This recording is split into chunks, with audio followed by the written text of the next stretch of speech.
G'day, Exiles, and welcome back to Actually Though, the podcast for all the Path of Exile opinions you didn't know that you didn't need. Welcome to us, your three hosts. We are three men with beard. And let's jump straight into it. How you fellas doing today? Hey, Nikki. Hey, Lance. Hello. Oh, pretty good. Excellent. Has it been a good league start for you fine folks? Have you had a good time with yourselves? Yeah. Yes. The league has won me Alright. over as a PoE 2 enjoyer, whereas I was a PoE 2 skeptic going into it. Oh, that's a transition. Well, we're gonna start with you then for our next segment then, called Best Worst. I want you to give me your top 3 best and top 3 worst features, things, experiences from this new expansion for Path of Exile. They can be in any order. Except there's one rule. No, there's one rule. You cannot provide context, and you cannot defend your position. You just have to let the comments stand. All right. I got it. Okay. So no context. Best for me is asynchronous trade, sprint, believe it or not, crafting. Those are no context. Those are the 3 things I'm going to say. And worst for me, I'm going to say the Where's Waldo's maps. I think you know what I'm talking about, or hopefully people know what I'm talking about. Game balance and the Ascendancy reworks. All right. Okay. Nugi, what are your top 3 best worst? Okay, the best is the campaign is even better than it already was. Act 4 is honestly so good that any argument that the campaign should be skippable has lost its footing for the next 10 years. You can't say any more I'm about just that. saying that. I'd be defending. Yes. No. Yes. Okay. Yeah. No, that's the statement. Good. That's I it. like it. Tiered crafting Self-contained. is honestly, it's literally what they needed. Yes, tiered crafting, great. Multiple gems feels way better, and the lineage gems are more fun than we had before. Even though there are some difficulties. Okay, let's do like 5 things. Was your limit 3? Wait, I said the campaign acts, tiered crafting, and then I said the gems. That's 3. Oh, okay. Okay, and then bonus sprint is near perfect. Worst is he throws it a bonus. It's such a cheater. I just did it. You filthy pumpkin. You can't do anything about it now. It's done. Okay, the worst is game balance ES dumpster tier balance. I don't know what's happening there. I'll yes. Let's see. Lots of maps just don't work. Like you can't connect to them. Sucks. And early game drops are still not good enough. Okay. I'm gonna start with my worst. My shitty neck not letting me play infinitely. That's and this ties into the next one. The limited time game experience. The normie gamer experience. Like it taking a long ass time to do anything at endgame. Logging into no sales because all my 1x items aren't selling. And then my top 3 best. So much new campaign, juiced up crafting, I'm with you on that one, and no DMs anymore because instead I'm just like logging in to get my currency in the morning on the other days when it works. When there are actually sales? When there are actually sales, do you get something that's not one? Waking up in the morning, you check the tab, if there's not a sale, that's a depressing morning. It's been 50-50. I'm still broke. I don't know. I'm sweating every time I log in. I'm like, is this a nothing day or is this 100x day? I don't know, man. Like, I don't know what I'm gonna get when I log in. It's definitely more variable than I expected. All right.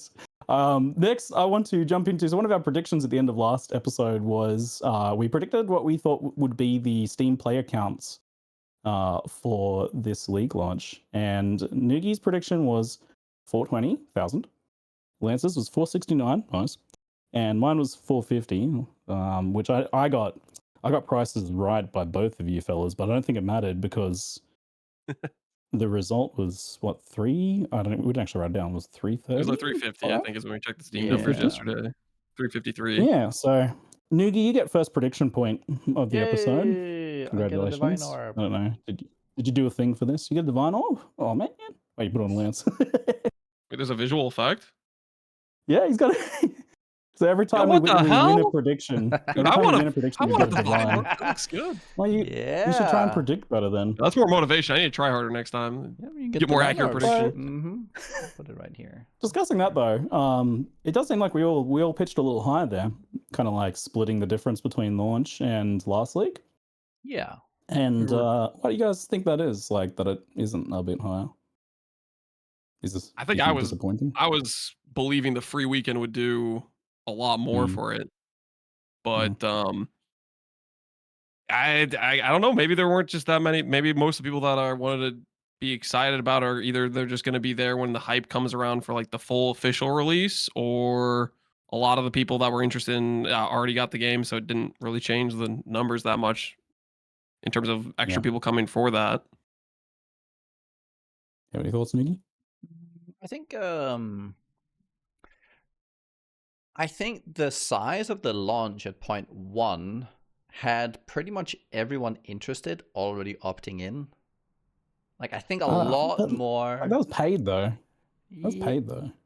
Yeah, but I think so. Here's the thing: a lot of the time when things go, because I think it was a viral moment. Like, it was a viral gaming moment where people, even though they wouldn't normally opt in, they opted in anyways. And so it did have a lot of hype. Yeah, a lot of people promoting it. So I think it had more of that than was expected, and so that probably tapers like the second rush. And then a lot of people had already seen what was going on, and then so it's like, well, we saw what PoE, like the first leagues were doing. Like, maybe they didn't like all the balance stuff, and this launch was mostly just balance stuff. It's like, well, I don't know if I'm gonna get a good build. There's no cool new thing to try. I was like, yeah, I've seen it already. No new class is probably a big hit too. I do think that's the biggest thing, honestly. Like, I look at this as like a regular entrenched Path of Exile player, and I'm like, this is one of the biggest expansions they've done in terms of like the changes to the game and the amount of content and stuff like that. But like, I was kind of blown away. But so I think like any outsiders, anyone who would be picking up during the free weekend, probably, it's kind of all just white noise. Like, I don't think any of this stuff. I think you're right. Reads to them. Like, I don't think they get like probably look at that reveal and just be like, so outside of the new act campaign stuff, I think that's the only thing that would be an appeal, which maybe they were expecting that, maybe they were hoping that would go further with the free weekend. But yeah, I think if they do a free weekend with a Druid release, that'll be the sort of thing that gets like widespread attention, because that's the sort of thing people like the Path of Exile is releasing a Druid that can turn into a giant skyscraper robot or something, because there's going to be some pretty wacky forms and stuff going on with that. So I think that'll be a much bigger thing. Yeah, it's interesting to see that. Like, I don't think we obviously didn't predict that. But I guess you get your point, but even though it feels like you're pretty far off, Nugi, 70k off. Yeah, I mean, you were basically as far as the rest of us. That was a good number. I would have probably gone, if it wasn't just because the 420, I would have gone a little lower. I'm serious. 420 was just like, it just felt good, for the meme, but I would have gone like below 4. Should have gone for 369. I was so close. I was basically one off. Okay. So on that note, then, the campaign, Act 4 interlude experience and impressions. Captain Lance, how did you enjoy your first run through and any subsequent ones you've done of Act 4 and interludes, mate? Well, as a lore skipper who mashes the A button every time I talk to him, I think I probably missed. What's that? Even the new. I just dialogue. Don't care. I'm here to play the game. But I have seen some like a few different like clips and stuff of people who actually listen to the dialogue, and it seemed like for example, I saw one of the. I think somebody posted a clip of like the witch dialogue with Dan, and I was like, hey, that's actually pretty good. That's kind of interesting. At the same time, I wouldn't go back and change it, because I am a sucker for trying to be a little bit efficient. Now, aside from the fact I skipped all the lore like a psychopath, the zones, the bosses, the aesthetics, every time I'm like going through the zone, like in the back of my head, I'm just like, this is so cool. And that felt like that way on pretty much every zone in Act 4. And honestly felt pretty good in the interludes too, even though a lot of the zones are like, they do the thing where they take old assets and they do like their copy and paste thing, but they change the stuff enough where it feels still different and cool going through it. Like I can say, okay, that is just the monkey as a Yeti. That's the same guy, but I still felt happy fighting him because like that's freaking cool. He's holding a giant icicle club and stuff like that. Now, granted, I'm branching the interludes, but as for the Act 4 and stuff, I liked it a lot. I just thought freaking peak aesthetics and cool mobs and stuff. Big fan. I just think it's the most Zoomer thing ever that you get your lore through clips. That's how you digest your Path of Exile lore. Is clips I'm just saying that's the one time I saw a clip of dialogue. Is so we posted it on Reddit. The freaking witch versus talking to Danning or something. Can only listen to a Path of Exile NPC if there's like Subway Surfers in the background. Nugi, how was your experience, mate? No, it was great. It was great. I went blind. I do slightly more lore listening, especially these days, and I was very impressed. I think the thing where I was like, oh my god, not only is this great writing, great atmosphere, but it's also hilarious. Have you noticed every time you walk away from the guy in the boat, it's like, oh, all right, maybe later. It's so tragic. It's like, oh no! And I kept doing it. You finished. I was like, every time I go to a new zone, I'm like, I'm gonna stay and wait this time, and then I forget, and the same thing happens again. It's like, oh, like, no. Okay then. Yeah. I don't think I ever noticed that at any point. Oh, it's just pay attention next time you go through, and you will. No social it's awareness. Hilarious. And they have. He's so disappointed every time you walk away from him. Once you start listening to all the lore bits and you realize how the quest lines are made, and like, so some of the bosses as well that you meet, like there's like a story being told, and then it's a whole like 180 where you've been like bamboozled, you know, like so the captain guy, I think it's the hero, with the boat sank. He tells you not to listen to their lies. That immediately dawns on you once what happens after. We're going to spoil a bit here. I assume people have played the game at this point. So you go and do the Verisium on the rocks, and it's all a ploy. They've been trapped on the island for the sake of releasing him, who was trapped by the Karui. And so when you release him, you realize that all these bits that you've been told by all these things you thought were enemies and bosses, they were trying to tell you that this guy that you're about to. And so like once you start thinking back about all the things you heard, it's like, oh shit. That was really cool to me. A good touch was there's a lore note on one of the Karui pillars, and you read that, and it's like about this is in regards to the delirium one, right? Yes. And it's like I'm read that and I'm like, oh yeah, okay. It's like, oh, we've still, something. I can't remember exactly what it was, but then you read it later and it's changed. Like it actually changed the inscription on the pillars. I'm like, oh man, shit. That really got me. Yeah. Because I was like, oh wow, because that really I feel like something about an actual lore stone or pillar or inscription or note or something like that, there's things in the world are more trustworthy implicitly than any NPC. I'm totally gonna be like, oh, this person's gonna betray us to any NPC ever. But something written in the world, I'm like, oh, that's right. Real. That can't be a lie. So that was a really cool touch. I also wanted to ask, did anyone here or anyone in chat get blown up by the explosive ship trap, where you go to loot the chest and then the ship explodes? Oh, that was a funny one. I panicked because I was playing hardcore. I was like, "This is gonna kill me. Can I actually die?" Was it like a bunch of frost bombs that go off, or frost bears bombs?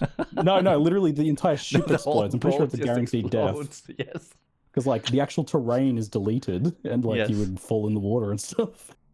Apparently, a ton of people in chat did. That's awesome. That's so good.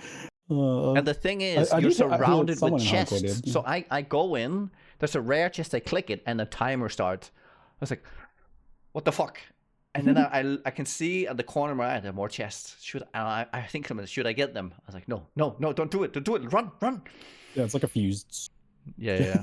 I panicked and ran backwards, and then when the ship blows up, you actually can't use that path anymore. Yes, you have to go around for the quest as well. You have to go take the long way, which I'm like, that's a cool detail too. There's some really fun stuff in this campaign. How did you guys like the kind of sandboxy nature of Act 4? I thought it was Loved great. it. I feel like that worked pretty well. Yeah. Yeah, no, My I thought shark it was fin would really disagree good. with you. What? You My disagree? shark fin would disagree with you. Shark fin? I think. Oh yeah, the Yes, first time you carry I'm- that thing around for the entire campaign, you're like, get this out of my inventory. That was a I constant question I got literally- from my chat. I was like, where's the shark fin? What do I do with this freaking thing? I did that island where you get the shark fin first. I did that and first. I went to the I think I did place where you too. take it very last. Like you could actually Yes. take it there like right away. You don't actually Yep. have to have it in your inventory the whole time if you know where to go. But if you just That's happen funny. to do it in the wrong order, like I did, then Yeah, that was a it heavy the shark fin. I entire carried it 10 to hell hours and in back. there. Act 4. Yeah, I That was same thing. so like I mostly jokes though. Like I thought it worked quite well overall. But obviously a few little like weirdnesses with the fact that it is so open to the order that you take it. And I guess the same thing with the interludes, though they're much more self-contained, so there wasn't really any issues there that I noticed. Except my so I was freaking stoked with the campaign overall. Like for me it's a huge highlight. I'm just so enthused to get new bosses, new campaign stuff. I had two major issues, and I'm curious how much these guys are an issue for you. So the first one was that at the end of the 3 interludes, I really thought there was going to be another boss. Like Really? it felt like 3 mini bosses, and then there would be another boss. I know this is literally just placeholder content, so I feel like a bit of a dick. And be like, Oh. they give us all this content. You're like, you want more? Probably aggravated by the fact that the cutscene was bugged. So if you played through at launch, and you're just like you just get black screened into the endgame town, you may not have realized if you haven't gone back and kind of done it, or if you can go back and talk to the NPC and it'll trigger. There's actually a cutscene there that does explain what happens. You get like a cutscene of a ship sailing in, and then a giant fleshy mass comes out, and I'm like, that actually was like super neat. I didn't get that the first time. It actually really bummed me out.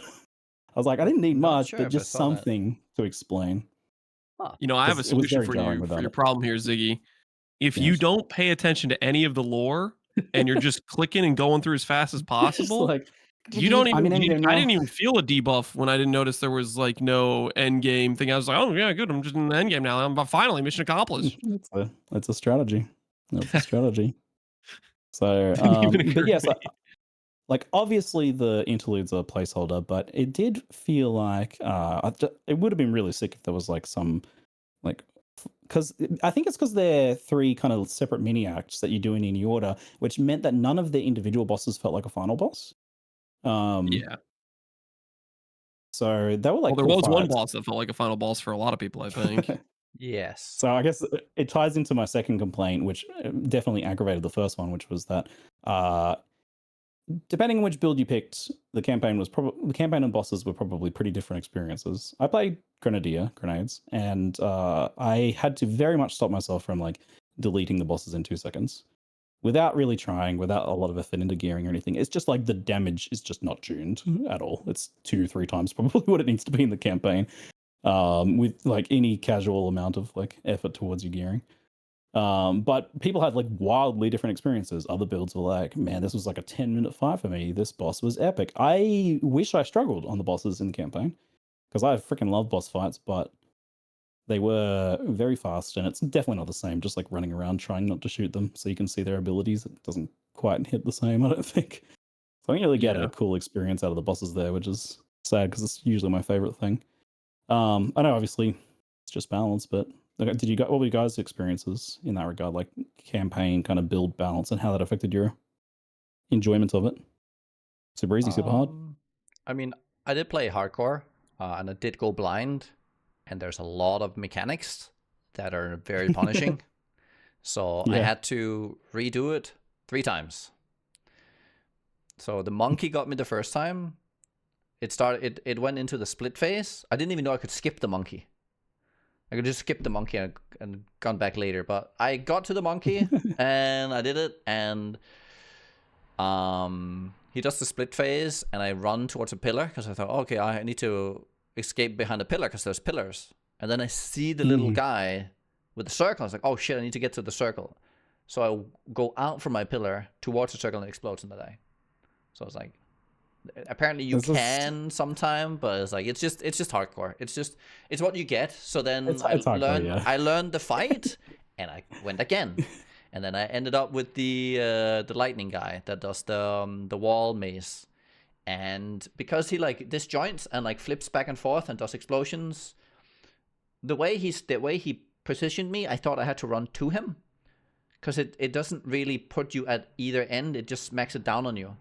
And I just kind of ran to him because I was like, oh, I just need to get out of there because the walls are going to explode. You have to run through the walls, behind the walls, and hide because he blasts. It's like Sarah's corridor slam.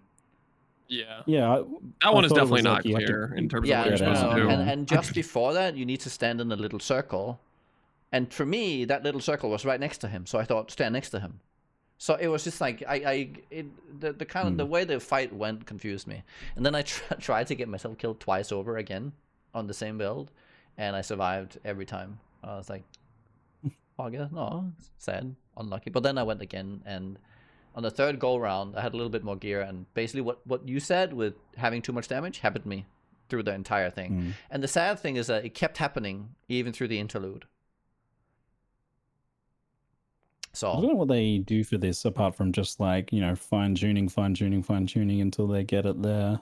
I guess like boss life pools are a predictable factor, so they can try to tune everything around then, but there's so many variables. It just seems like it would take a very long time to happen. I don't know if there's another solution that works well to kind of ensure a decent gem level scaling, stuff like that. Just have the way the gems scale and your damage scale just be more tailored to the campaign difficulty, and just assume people are going to have through the campaign maybe. More linear through the campaign maybe was not as big a difference between the balance just needs to be so that once they have like a set of all the different archetypes that they pretty much follow the same damage scaling, at least through the campaign, on things that are obvious, right? Grenade builds. Mace hammer builds. The thing is like for a lot of characters, once you hit the 52, you win in the campaign. And that's basically what happens at the end of, like, that's kind of what happens in Act 4, is that you hit that power spike and then do all the way through. So it's like, they just need to get that curve right. What was the power spike at 52 for? Like tier 5 gems or something? Tier 4 gems? Yeah, you get the last tier gems. Oh, yeah. You get good spirit reservations too, right? Like cast on crit. Because there's a lot that happens, and like you start getting, I think you start getting into the T5 gems as well, right? Like the supports. It's just a lot of things just happen right around that 50 mark that just kind of like propels all the different builds like to a new level. I feel like in general, a lot of the between build archetypes, you get a vastly different experience. Like the balance between different archetypes is insane. Like I was just leveling this new character. I decided, I'm gonna level as I was enjoying playing some Frostbolt with the Blood Mage, but it was just kind of at the tail end. So I was like, I kind of want to play some more Frostbolt, so I'm gonna level with it. Is what I decided to do. And the contrast between my initial League Start Essence Drain character and my Twink leveling gear character, where I got every gem level item, I literally made everything a 6 link. I took longer in Act 1 than I did with my Essence Drain League starter. Yes. Now, that was largely due to I spent 20 minutes swapping on things and wasting time, right? But also, just doing the Geonor fight when I have, like, this insane gear, it felt comparable to Essence Drain. Like, I had, like, +5 levels of what my gem level would have been compared to my Essence Drain run. But the elemental scaling is just... That elemental cast archetype is just so weak until you get some of the supporting stuff of like Frostwall, cast on ailment, like this. The elemental caster just feels like it just sucks until it gets some of those later things. Like it just doesn't function at all. So I'd imagine people that tried to start infusions probably felt like they're kind of slogging through until they got some of their later picks that actually kind of help alleviate that. Also, the gem level scaling I think is just kind of off. Like it goes like it feels like the damage takes off at some of those later levels, whereas the earlier stuff it just does like feels like it hits like nothing. It is worth mentioning this like disparity between builds to people. Not so much just to critique GGG about it and be like, how could you guys mess this up? Or like, I expect this to be the case. Like I I don't think like this could not be the case for at least a substantial amount of time and many tuning iterations, especially with the scope of the changes they're doing. But it is good to mention to people because like I think it's unfortunate, but there are many situations where you just won't have a fun time if you're playing a thing that isn't tuned properly yet. And if you swap, you might have a really fun time because I did see people play one thing that they wanted to play and then quit because the game felt terrible, right? Like felt like this is worse than the 0.2 slog. When it's like, well, when the game's working properly, when you're playing like a build that is not even overtuned, but like just actually correctly tuned, it feels like awesome. The boss There's awesome, definitely a pretty big disparity between different archetypes of what your experience will be for sure. But I think I encourage people to like try different like things, not just brute force it on something terrible. I think a thing that compounds it in PoE 2 is the way they've designed fights and resource management. So in PoE 2, you cannot refresh your mana potion. Like you need to get lucky to get the right mana potion that gives you 0.2 charges per second. If you enter a fight where there's no charge generation and you essentially bomb out on your damage and you're not like far enough through the fight, the mana at all, and then you so it's like you have to wait in the fight for like 20 seconds to get one charge to get it going again. And if that's not enough, you have to. And if you don't have that, you're basically just shit out of luck, and you have to wait for natural spell, like natural mana regen and auto attacks. And it's like, it's a really bad feeling, and I think it's something that needs to be addressed, because what happens is, even if they get all this other stuff right with balance, someone does something to experiment, and they basically get hard stuck. Like, there's not really any recovery from that, other than now you have to either reset your whole build, go on farm, and at that stage, if you're already that weak, it's really hard to farm, so you kind of get into this vicious cycle. So, I don't know how they fix this, but the running out of mana flasks in the campaign needs to absolutely get fixed, I think. I think there's an easy solution, and I have like talked about it with them before, but for some reason they don't like the idea, and I don't understand why. Like I try to actually their perspective on this, but I don't get it. So my suggestion with this has often been passive, slow, flash charge trickle, because I think it doesn't help people who are doing well. Exactly. Like it's negligible to someone who's blasting, but it really helps the people who are struggling. Like the people who are taking 10 minutes in a boss fight. You know, they know that in 20 seconds they'll get another flask use, and they can do that. It's not making them like efficient or anything. I don't think it was like ruining game balance. It's just like acting as like a baseline to like bring those people up a little bit more. Yes. Maybe they want hard walls. I don't know. Like I don't think mana is ever a fun hard wall. Mana especially. No, I think no, because I've run into this myself a couple times, going in hardcore SSF last league as well, trying some new things. And it's just that you end up having to literally sit there for 2 hours if you're trying to farm your own thing to get the power up to like slog through. So it's pretty punishing. I don't think it needs to be. Yeah. So how do you guys feel that the campaign, now that we have Act 4 and the interludes and no cruel, will hold up to many, many playthroughs? I guess Nugi, you have some. How many re-rolls have you guys done? I've done like one and a half playthroughs. Oh, this league? Let's see. Played my tactic. Well, I reload my tactician because So here's the thing. I think I got hit by a bug because my shield wall was not doing a lot of damage, and then I find out that all the area nodes don't actually work, and those are like my main nodes had clicked for damage. So I think that's kind of what happened there. So I re-rolled into Warbringer, warrior, and it was a breeze because I tried out the Fisher stuff, and yes. So I did that one time, died 2 times, died 3 times, and now, and then I went through Endgame with that guy, and now I'm doing it for the 5th time on my new Blood Mage. And is this campaign feeling longer, shorter, significantly more enjoyable for those repeated playthroughs? I can't wait until to get Act 4 because it's such a good act. And not having to repeat is nice. Unless you twink.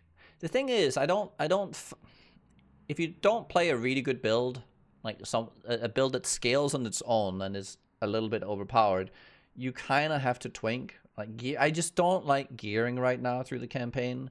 Like essences are good, but there's like 24 different ones of them, and you can't reliably find what you need. Like you end up with like 7 that you can't use, even though you have them. It's like it's useless. So like even for that, I was like, why not just have them be blank through the campaign, like in the lesser states? Yeah, broader, and you just pick. And so anytime you find like a blank lesser, you can just use it for anything you want. Like have like a big teaching moment or something. I don't really know what it needs to be. Even if it wasn't that, but just like, you know, resistance on any item, life on any item, just like much more broad than like the end game ones being specific is fantastic. Yes. But the low, like the lessers being just much broader wouldn't help a lot, I think. And also more common. And runes more common. Yeah. There's a few things there. And I think, because the thing is, that it's something that's going to happen once they start introducing more item types. The drops per monster are kind of fixed, right? They're not going to start dropping twice the amount of loot out of monsters when we have more bases. So if you're playing something that needs a specific weapon, and now you dilute the mod pool as we go forward, this will become a problem again where you won't have the stuff you need. So if you can't really force it, then it's pretty rough. And I had like extra gambles as well when I did a reroll, because I didn't really buy much for my reroll. I was like, I have some stuff, it's gonna be fine, and then I gambled like 60 things, and it's like barely, it didn't even give me an item I could use. Like the tiering system in the lower levels is so rough to win at that it's like you can get through some really rough patches gearing wise. So for rerolls, I think the gearing is really one of the major things that it's not the most fun thing to go through again, because you can't build up your own power, or at least you kind of have to get pretty lucky. And I don't think a campaign run should rely on luck to be fun. Do you like to specifically do non-twinked leveling for subsequent characters? Because I'm the same. I like to have the character kind of stand on its own feet to an extent. Well, sometimes I like to reroll a new league and stuff as well. It's not like it's not like difficulty is not. Okay, so here's. Let me pull it back a bit.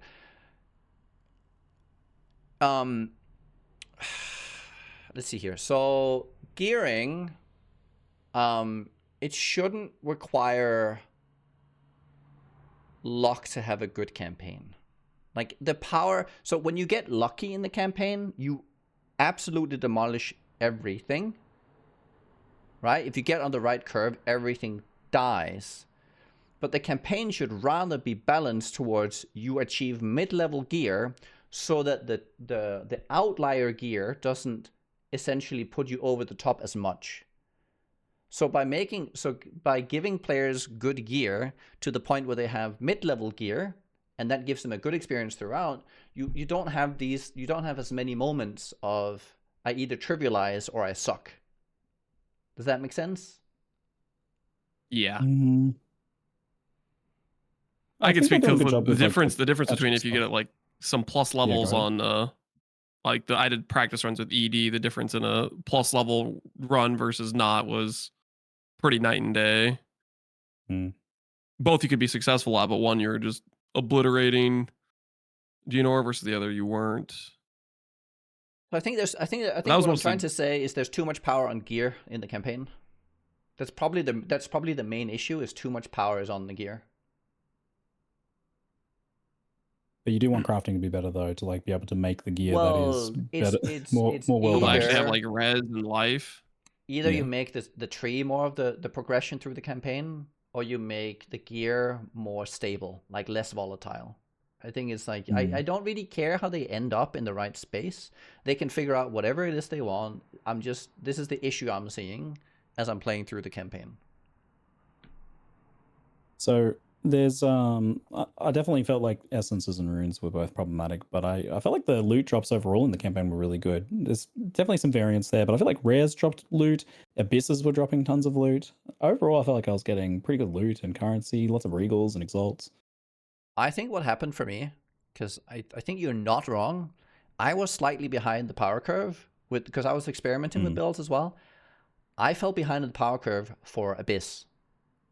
And so it was like, and I'm playing hardcore, so obviously that's my own fault for playing hardcore. A large amount of the loot in the campaign was Abyss, for sure. It's hard. They like, I kind of just had to dodge them because they were like such a high danger point. And so when I start falling behind, like when you fall behind early, it kind of compounds as you go through, because you're just low on gear all the time. you don't have the ability to like take down the rares as much, which also lowers your ability to get loot, and like you can't get the cover. So there's sometimes compounding effects happen if like you're not like onboarded onto the right power curve. That is also player responsibility. I mean, it's like I should be killing that, but like I did feel the Abyss to be a bit intrusive, at least early on.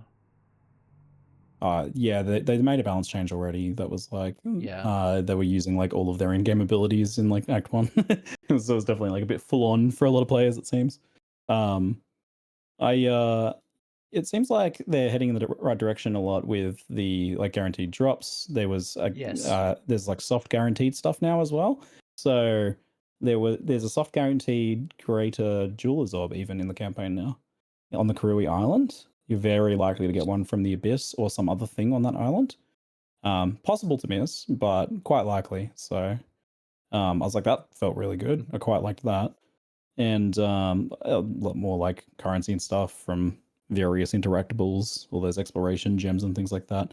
You guys click the bells. Really cool. Like that stuff's fantastic. Yeah, click the bells, get 3 Exiles. It's pretty awesome. That stuff feels fantastic. There's even a rune vendor in one of the interludes, which is amazing. It sells like 10 greater runes for like 2,000 gold each. I bought all of them. And that was awesome. They need to put that guy or equivalents to that earlier in the campaign. Like I would even think like lesser runes in a vendor in town for gold, even if it was like quite expensive, like 10k gold for a lesser rune or something. Sure. I think that's just like a really good kind of like fallback, and it uses what they've done, what they want vendors to be anyway, which is like that fallback. Yes, I was looking for all these like side things, and you know, like if you miss them, it's you might just miss some of the power spikes that you're expected to find. But so there's definitely a lot of those scattered around. I think they keep polishing that up. That's good. Maybe like broaden the essence in the early game and fix, kind of smooth out the runes a little bit. I think it could be in a really good place there. Lance, how do you feel like the campaign holds up to many runs though? Many runs. Are you an anti-campaigner? I think I'm gonna be a believer in, but I'm also not somebody that had to be sold on it too much. Like I'm somebody who currently with Act 1 through 10 and PoE 1, I usually am looking forward to playing a new character. But I think part of that is I just like the process of seeing my character power up and not necessarily caring that I'm not playing this specific map layout, repeat level as fast as possible. I mostly just like seeing like, okay, I got to this point, I got my lab, let's see how this affects this plan for the build. Which sucks if you have like a build that's contingent on some skill that you don't get until later on. That's when it feels bad. Like right now, I want to play as the Wagers I'm doing, but I'm doing this like placeholder skill, and that feels a little bit awkward. Usually it's like I like it if I can start and just play it all the way through. But usually for me, that alone carries the ability to play through the campaign on repeat. However, I do believe I already feel like PoE 2's campaign is just better than PoE 1's. Like they've already passed that bar fairly significantly, in my opinion. So I don't know. I don't think I'm ever gonna feel too bad about rerunning it. If it's already better than the campaign, I'm okay with repeat playing just because I like the progression of my character. But then if I get to enjoy these very unique, distinct layouts and I think that's just icing for me. But I'm also not like I don't have to be hard sold on it. I feel like I'm not necessarily one of the people that would be ready to believe. I would like not saying I'm a big fan of Cruel, but I would have probably been if I'm excited about playing the next build, I don't necessarily feel bad about if I'm getting to the point where I'm deciding to play a next build, it's usually because I'm already like there's something I planned. I'm like, I'm gonna play this and it's foregone conclusion. If I don't have a build I'm interested in, then I'm not going to run the campaign though. So it's like tied together for me. I can envision a time where they get the tuning right and it'll be like far and away better than PoE 1. I think the tuning in PoE 1's campaign is certainly better now. Like it's a more consistent experience across so many different builds and everything. Yeah. And like you can play with like minimal gear a lot of the time and still kind of like have a decent experience. But I can imagine PoE 2's with that level of tuning and being just so much better because the content is so much better. Yeah, I was not referencing the balancing being better in PoE 2 for the progression and stuff. I was just being like the you know, Act 1 through 5 and Act 6 through 10 in PoE 1, they're reskins of each other, you know. They're slightly different, but not really different, you know. Yeah. Versus PoE 2 is going to be a full thing all the way through, where it's all unique zones. Obviously, the interludes are kind of more of the reskinny stuff. But I already think it's above Like the in grade for bosses, the that. bosses were reskins, but like all of the zones were unique though. Like that's what impressed me. Like I've like the bosses were really well done, really reskins, but the zones are Mhm. all unique stuff. Like it's not like they just revisited the same zones, which is with like a different light filter, which is usually what happens with these things. But Yeah. I was pretty Yeah. impressed with that. But yeah, all right, we'll move along to our next topic for today: trade. So we had a prediction last episode. The prediction question was: will trade catastrophically fail in some way? And we each made a prediction on that one. So I'm curious, what was your prediction, Noogie? And do you think it came true? Do you remember? So my prediction was no catastrophic fail, but people would crash instances to do something related to trade. And I said that they were, and then I elaborated and said that they were probably gonna have to come in and stop it, which I don't think they really did. But people have been crashing instances or instances. Oh, really?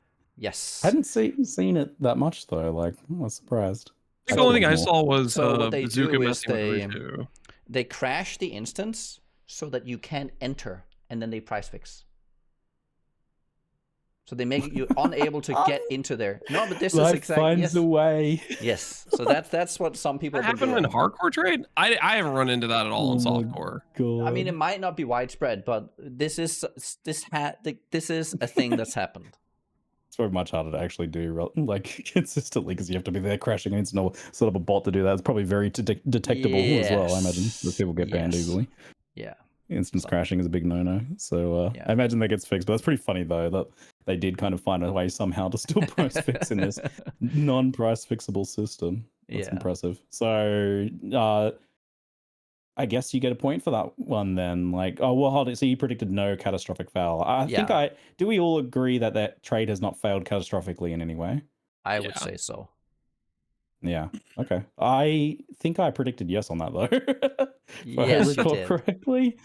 Yes, even though I was like, this trade is amazing. I am 100% here for it. I just thought there must be some way that it fails catastrophically. It just seemed like a rite of passage. So I guess no point for me. Yeah. So the bonus question was like in what way? So I guess you called the instance crashing. I guess you can get yourself a bonus point for that. Maybe like a lesser currency though. I feel like it doesn't warrant I'll do like. I don't think I was the that. Vylor for that? I don't know. I don't know. Do you remember what your prediction was, Lance? I said it was gonna be perfection. I think I am way more on the money here. All right. I thought that was gold. I don't remember what my specific prediction was. I thought it was about people complaining about people being annoying in hideouts. And I think our qualifier for that was like there'd be like several Reddit threads at one time about it or something. I don't know if we ever really got to that level. I've seen very few complaints about that sort of thing, honestly. Like I expected it to be way worse. Even I have like experienced none of that, even as a streamer, which you'd think you'd expect a bit more of it potentially, but I don't know. You guys had any of that? Any annoying people in your hideout? I think I was the annoying one. So whenever people come in, I start doing fissures and slamming everything and just making it a ruckus. So I don't know if I crashed anyone when they came in. But I might be the person too, actually, because I have a grenade on left click, and whenever you like misclick or just I tab out and then I click back to the game, it's like I click on the game screen to like tab back, and that chucks grenades. So basically, I'm just constantly randomly chucking grenades around, trying to click my stash, chuck a grenade, trying to click the trader, chuck a grenade, tab in, chuck a grenade. So yeah, I might be that person actually. Shit. That's a realization. Okay. Well, prediction memes aside, what have been your impressions on the trading so far? Loving life, impacts on the state of the economy and gearing. There's like a lot of it's had a huge impact on the game. It's been like, for me, it's felt like a breath of fresh air though, like a weight is off my shoulders because I'm just not getting DM'd in maps anymore. Oh, so good. What? No, and what you do get is you get a nice little pop-up. Item has sold. Yeah, it feels good. It's like the opposite of like feels bad, man. It's just great.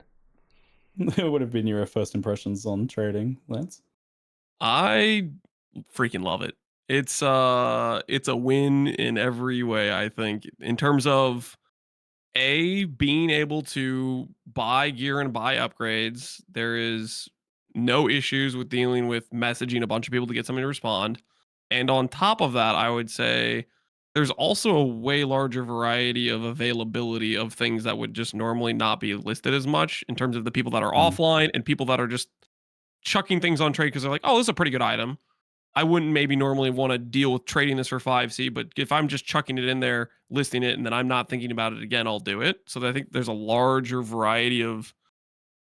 I was even talking about this today. If you're somebody who league started late, the amount of gear that you have access to that you can buy that is available is just kind of insane. Which maybe in some regards that makes the game like easy mode, but it's also like legitimately think someone could use their campaign currency to get to like tier 15 maps with like the gear 100%. like 10x from the campaign. The level of like, rares that are just underneath, like just like the difference in a +5 wand, which might be like 10 divines, 15 divines, but a +4 wand that has some pretty decent stats, like 1x, 5x. Like there's these items that are just in terms of power, you could just do the end game bosses if you just snag them. So I wonder if they'll want to try to dial it back or make the cost of items more expensive if GG cares about that level of ease into getting your power spikes as the league progresses and those items become available.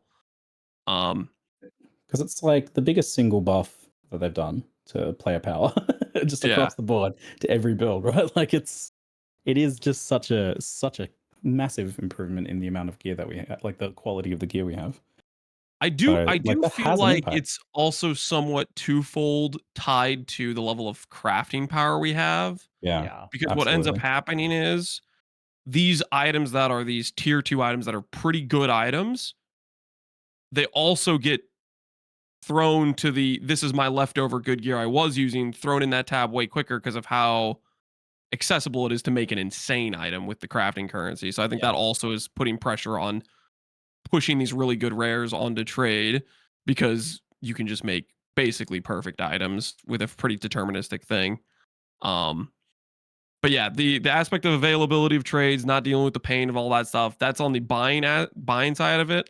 And then on the selling side of it, the logging in the morning and seeing what did Ange sell over the 12 hours or 8 hours or however long it was since you played, and then just going to see this little line of loot from all the different sales. That's just such a nice like little start to the day, a little pick me up. Like, oh, I can buy myself some upgrades, you know. So I don't know. I'm a big fan of it. I'm just all for it. How about you, Nugi? Any other first impressions on the trading experience overall? My first impression is I have not used the browser trade function since I logged in. And that feels so good. Like I just click my hotkey, my trade window comes up, I just look, and then I can like look at my items. Wait, you are using the in-game one? Yes. That's so funny. I'm actually the opposite. I have not used the in-game function. I thought you said the opposite. I thought you said I've not used the browser. Like the actual, like the browser. third. Yes, no, I've used the in-game tool only, and I don't even care. I honestly do not care that it's less good than the other one, and it's less functions and all that. I hate being taken out of the game I'm playing with a passion. Yeah, so it's just let me can I butt in and ask you something? It feels so good. Nugi, this is this may just be a controller thing for me. If you were playing on controller, do you think you'd feel differently? Because for me right now, we don't have the hot swap. No, I would feel differently. I feel like I have to already swap anyways. They should just fix the hot swap. Yeah. I think I may that might be the difference that opens me up to using the in-game one. But right now I'm already feeling like, okay, I'm swapping over to mouse and keyboard anyways because I have to do this just to interact with the system. They need to fix a lot with the in-game system. I think they should make it as good as possible. Using the in-game trade should be something that people talk about when they discuss PoE, in my opinion. It's like how good that is. Like that's like that's the level of like if we get there, like it'll feel so good playing the game. I think the same thing goes for like Eng and everything. Like that just needs to, like, this level of polish. Just don't hold back. Just keep polish, keep adding, keep making. And I think the main thing here is like we need to like think about making things as what do you call it? It just needs to feel as if it's like, you know, when you use Word and like you have all the hotkeys and it just feels right because like everything just kind of flows. It should be the same thing in the trade, right? It's like, you know, how do I explain this? It's, well, basically like all the tools just need to be. It should feel like a natural part of the game. Is what you're trying to say. I feel. Well, not only that, also like searching for things, right? Like using the filters, clearing the filters. Finding your old searches and stuff, like, because you can't do that in the right now. Once you click buy, it clears your, I hate this, once you click buy, it clears the search you just did. And if you can't just like go down the list and buy a bunch, you have to redo it. That's the biggest problem with it initially. So there's a lot of this stuff where it's like the hotkeys and all the they don't really, there needs to be more hotkeys, savable things, that kind of function within that system. I think like because it's in game now, there's much more attention on it, and I think we will actually get a lot of this stuff that will be really good for it. So obviously right now, like anything that's just like a one-off purchase, like, oh, I just need to buy this one thing, I'll use in game because it's nice. But anything where it's like, oh, I'm buying ring bases and I'm going to buy from multiple sellers, that has to be done through the browser. Or like a dual search where that takes you like 40 minutes to make a proper dual search. I'm not gonna put that in the in-game and then lose it. That is probably the biggest thing stopping me from using the in-game searches. Before I ever found out that there's like these extensions that allow you to set up a search and have it saved and be able to just one click, like I have rare dual search set up with like a weighted sum for affixes I care about. Like that sort of thing, I could never feel like I could touch that in game because I'm going to manually punch that in, going to spend 15 minutes getting all these affixes with the rights thing. And so for me, that would be probably the tool that would sell it for me, is if they gave us some sort of a save search or folder that says this is my searches for this type of character. You know, like I have a warrior folder or a folder for caster items, stuff like that. So there was a suggestion in a Reddit thread that Nugi linked in the notes earlier that was when you you put like bow, you put like a bow into the search, it only shows you bow affixes. That would be a huge leap forwards for like the accessibility of this and how smooth and like fast it would be to use. Because right now, like you put bow in and it's got like every single modifier in the game on that. I know the affixes you want by heart. And quite often that means that there's like 5 modifiers that are identical, but they're for different item bases or very slightly different. And it's like, you got to like put in a count of one search with the 5 different modifiers just so you can figure out which one is the actual real one. You go by one by one. And it was just especially bad when you do like a dual search. Like I copy paste from PoEDB usually, but that's kind of like a bit of a mess at the moment. So it's not always super accurate. And and you get situations where you put like 2 of the same thing in the dual search, but that screws your entire search at that point because then you get like double counting affixes and all sorts of various other problems. So that would just be such a huge improvement. But now that it's in game, I feel like we could actually see something like that at some point. That would be incredible if we managed to get something like that. The rest of the like instant. Go ahead. For like the. Did you see the other Reddit post with the tiers that I posted? Yeah. It. I never thought about that, but then like after I saw it, I keep thinking, oh man, if I could search tiers. Yes, because often what happens is that you're like, oh, I need a life on a ring, for instance, but you do not by heart know where the tier cuts off. You know you're okay to settle with a T3, but you might be like right in the middle of a T3, and like or so it's like, so just the tiering thing means that you don't have to manually put in those like average numbers. You might not even know what the average numbers are. You just know you guys that tell me you don't these look up each of the combos. tiers and put in the exact minimum for the tier cutoff. I do that stuff, yeah. For every single affix. I kind of do that sometimes. I do multiple things. I think the thing you do with the weightings is really good. That's I It would used just to be do that nice. as well. I don't think but- like the tier thing is that necessary, but it would be just like it would speed things up. Like it would just be easier than having to like that's know the that's ballpark. normally if you like if it's an item that's even going to be worth it to you to divine, right? Like if you're even going to get to that point. Think about it as from a new player perspective as well. Not only is it just nice for like ease of use, but also it onboards people to understanding the tiering system.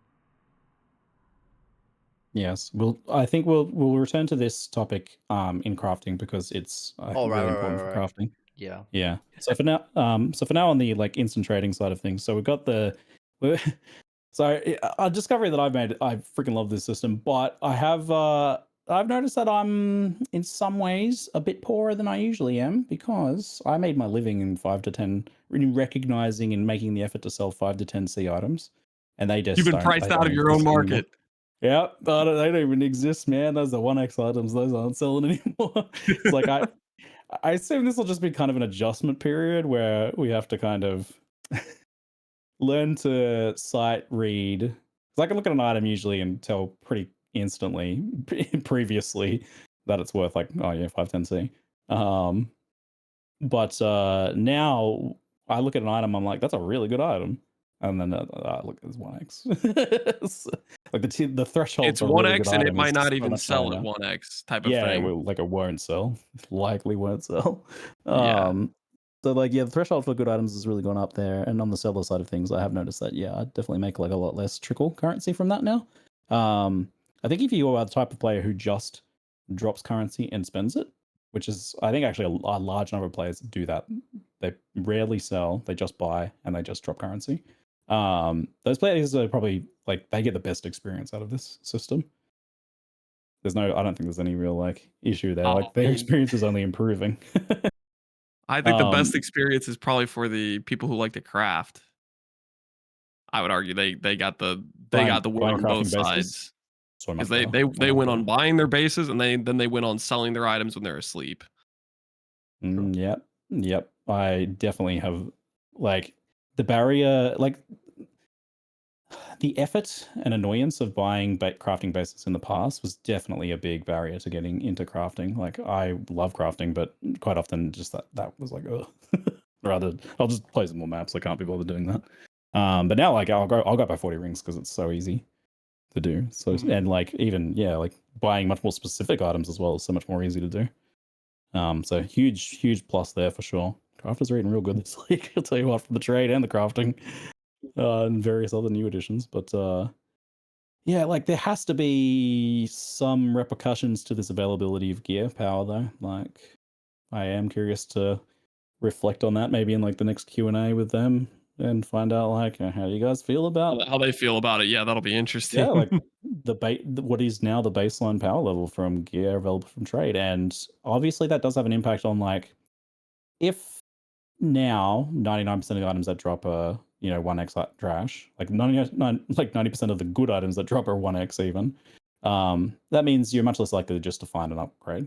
You're much more able to craft an upgrade now, so they've solved like the later problems there. But you're not really you're gonna find crafting bases, and that's fun, but you're not really gonna find like items that are upgrades nearly as much, nor are you gonna find stuff that's sellable nearly as much, I think.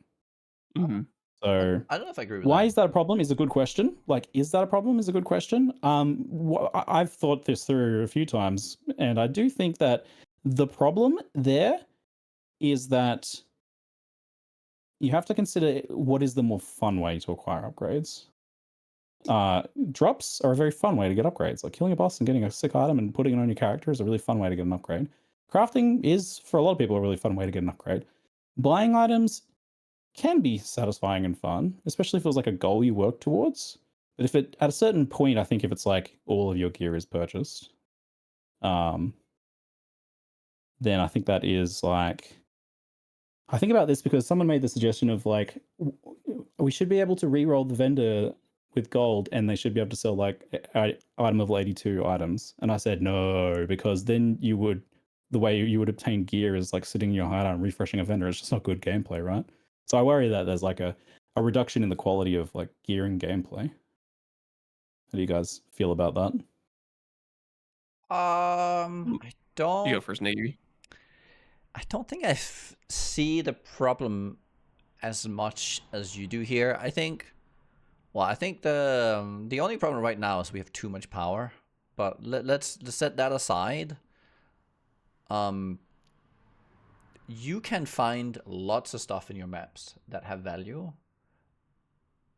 Yeah, but it won't be something you like. Not to you. Even through items. No, well, they can. So every base item has value because there's an overabundance of tiering orbs. So the thing I noticed is the augment and transmute are so powerful, and they turn every white item into basically a tier 5 item on the ground, and even probably higher. Like if you compare what it represents a white item now on the ground, I think if you use the transmute, and I think it's at least like a tier 5 with just a greater. If you go perfect, it's like the equivalent of a tier 8. It's like the power of a white item now is so high. They're called tier 1s now, Nugi. No. He's talking about the bases where when they say drop. tier 5 item. Oh, I see. Sorry, yes. So the equivalent power of these items is actually incredibly high. And once you start using then you can start really piecing exactly what you need. You need a chest piece with armor or life or whatever, or energy shield. You just start picking them up and start putting this on there, and you're essentially dropping these items all the time in your maps. So crafting rescues this problem, I think. Like the fact that crafting is so good this league means that we probably won't ever have this discussion about the fact that we're like that trade is so much more powerful for obtaining your gear for much longer, because the drop stuff still matters because crafting is so good. Like, yeah, we are dropping a blue mace and then crafting it into an item that you use. So you're like, people are possibly actually using more of their own items. I've been crafting more of my own items. So I'm finding and crafting items much more. So if it was not for the crafting changes, I think all of my items would be traded now instead of some of them being traded. You know what I mean? The crafting is also what's making the trade. So like the reason why there's so much good stuff in trade is because, yeah, it's pretty interconnected. Yeah, it doesn't go, one doesn't go without the other. I see this not being a problem for quite some time, but I think at some point it's going to be an issue. What is it that's like the that they'll issue have to here? consider? The issue is that the items that drop won't be put on your character. Now, crafting does rescue that, but it's kind of the function of trade. That's that end of things that I think is like potentially concerned, just because like trade being the primary way that you gear your character is, I think it shines as a supplemental way of gearing your character, where it's like a couple chase items that you're trading for, or a couple like problem solving items you're trading for. But people will have different feelings on this. Some people will be like, yeah, I love buying every single item on my character. Like, I enjoyed the trade process. And I kind of err towards that side as well, honestly. I would say, I would just gonna cut you off a little bit in that I don't think it has ever been the case in a trade league where you're really dropping items that you're putting on your character. It is such a heavy like acquisition method for actual gear relevant for your character that outside of like league start where there's just nothing on trade and you're just trying to put some stuff on and make your character work, it's always been the case where you can get something much stronger for relatively cheap from trade. And it being easier to do this league because you can just instantly port over, maybe it takes away some of like the friction of going out and getting this massive upgrade, but it doesn't change the fact it was easy before. But I think that's just part of like, is that not okay to happen because it's trade league, you're playing trade? Yeah, trade's always been the better way of gearing. It's just a question of magnitudes. Like, I've had ranging experiences from like 2 of the items on my character being ones that I found myself, to half of the items being ones I found myself. Often crafting was the reason that, that 2 of your items versus half your items were from what you found on the ground versus the thought process of this is going to be a little bit annoying to get, so I'll settle with this? Because like, at Yeah, I what mean, point it's would certainly you like say if you could have bought something that was trade gets better than what you easier were and easier. wearing? I mean, there's always a situation where I could buy something, but I find something good enough that I'm happy with and that fits my character. And there's also that like that personal fun of like, this was an item I found, I got this off this boss sort of thing. There's a bit more attachment to it there as well. This is a different perspective perhaps from like, if you're like super min-maxing stuff, then trade and crafting is always going to be the way to produce. I mean, at a certain point, even trade is limited. Like you have to craft your own gear, right? I'm sure you've been in that position. That definitely plenty of happens. But yeah, like I think it's just a question of like the kind of the amount, like the shift towards it being much more higher percentage of your gear is traded for the average player. I But, think that's like I just said, not, I think this is. I think you're wrong. You think it's a not problem? No, I think you're wrong. I think you're actually interesting. wrong. Explain. Okay. I think the acquisition what is wrong and why? Okay. So I think it is incorrect that people are using more trade gear now than before. I think before. No, I'm serious. I think before it was. I mean, the act of trade is easier, but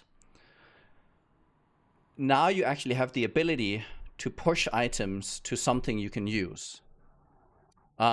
Before, the volatility of items meant that you never really dropped anything that actually fit your character.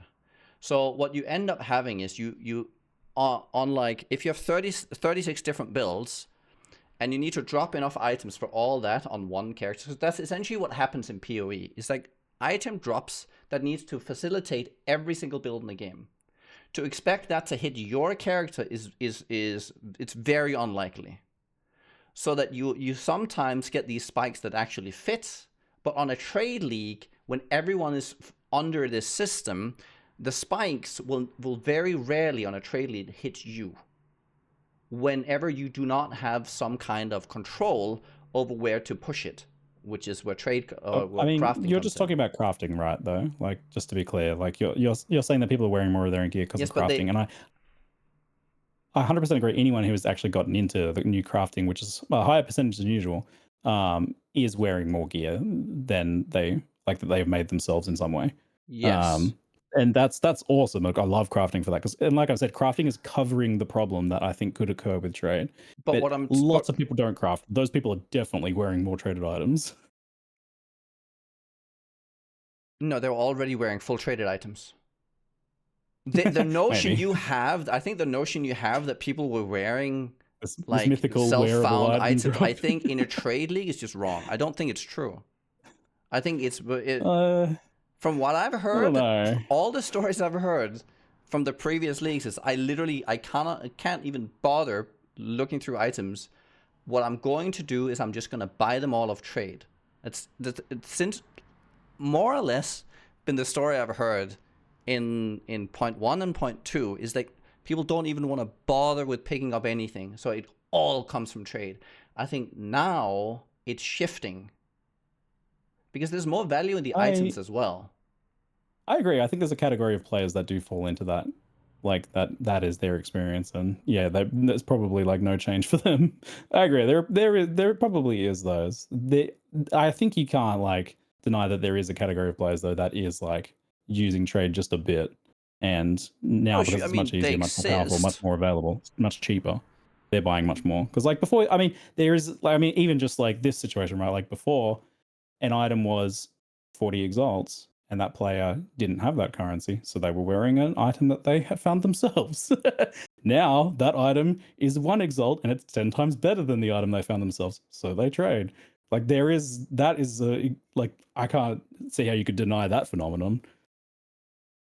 The cheaper and available better item means that like before you like there is a situation where you're forced to use items you found yourself.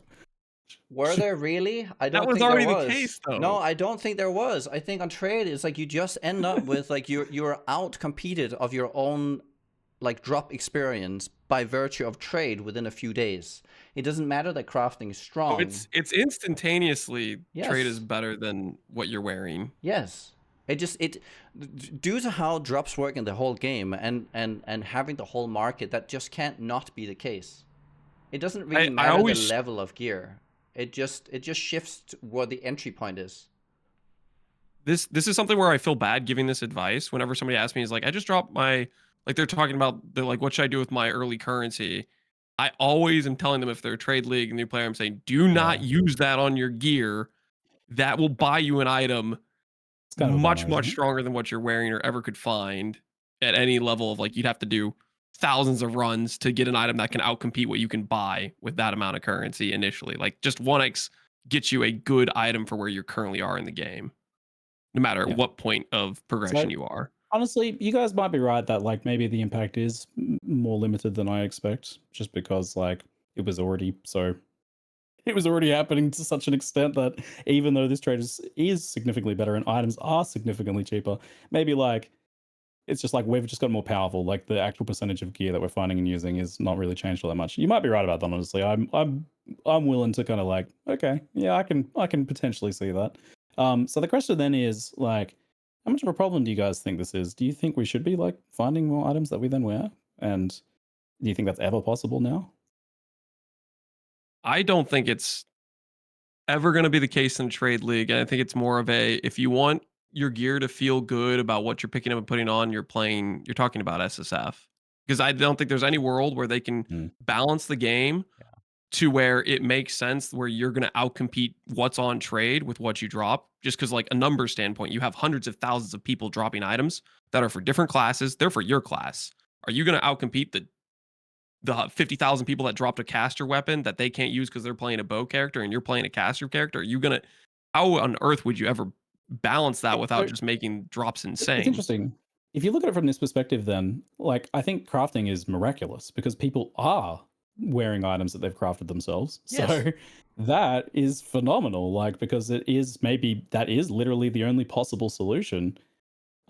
Because people can custom craft stuff, the process is more accessible, it's powerful enough that it makes sense to potentially do so.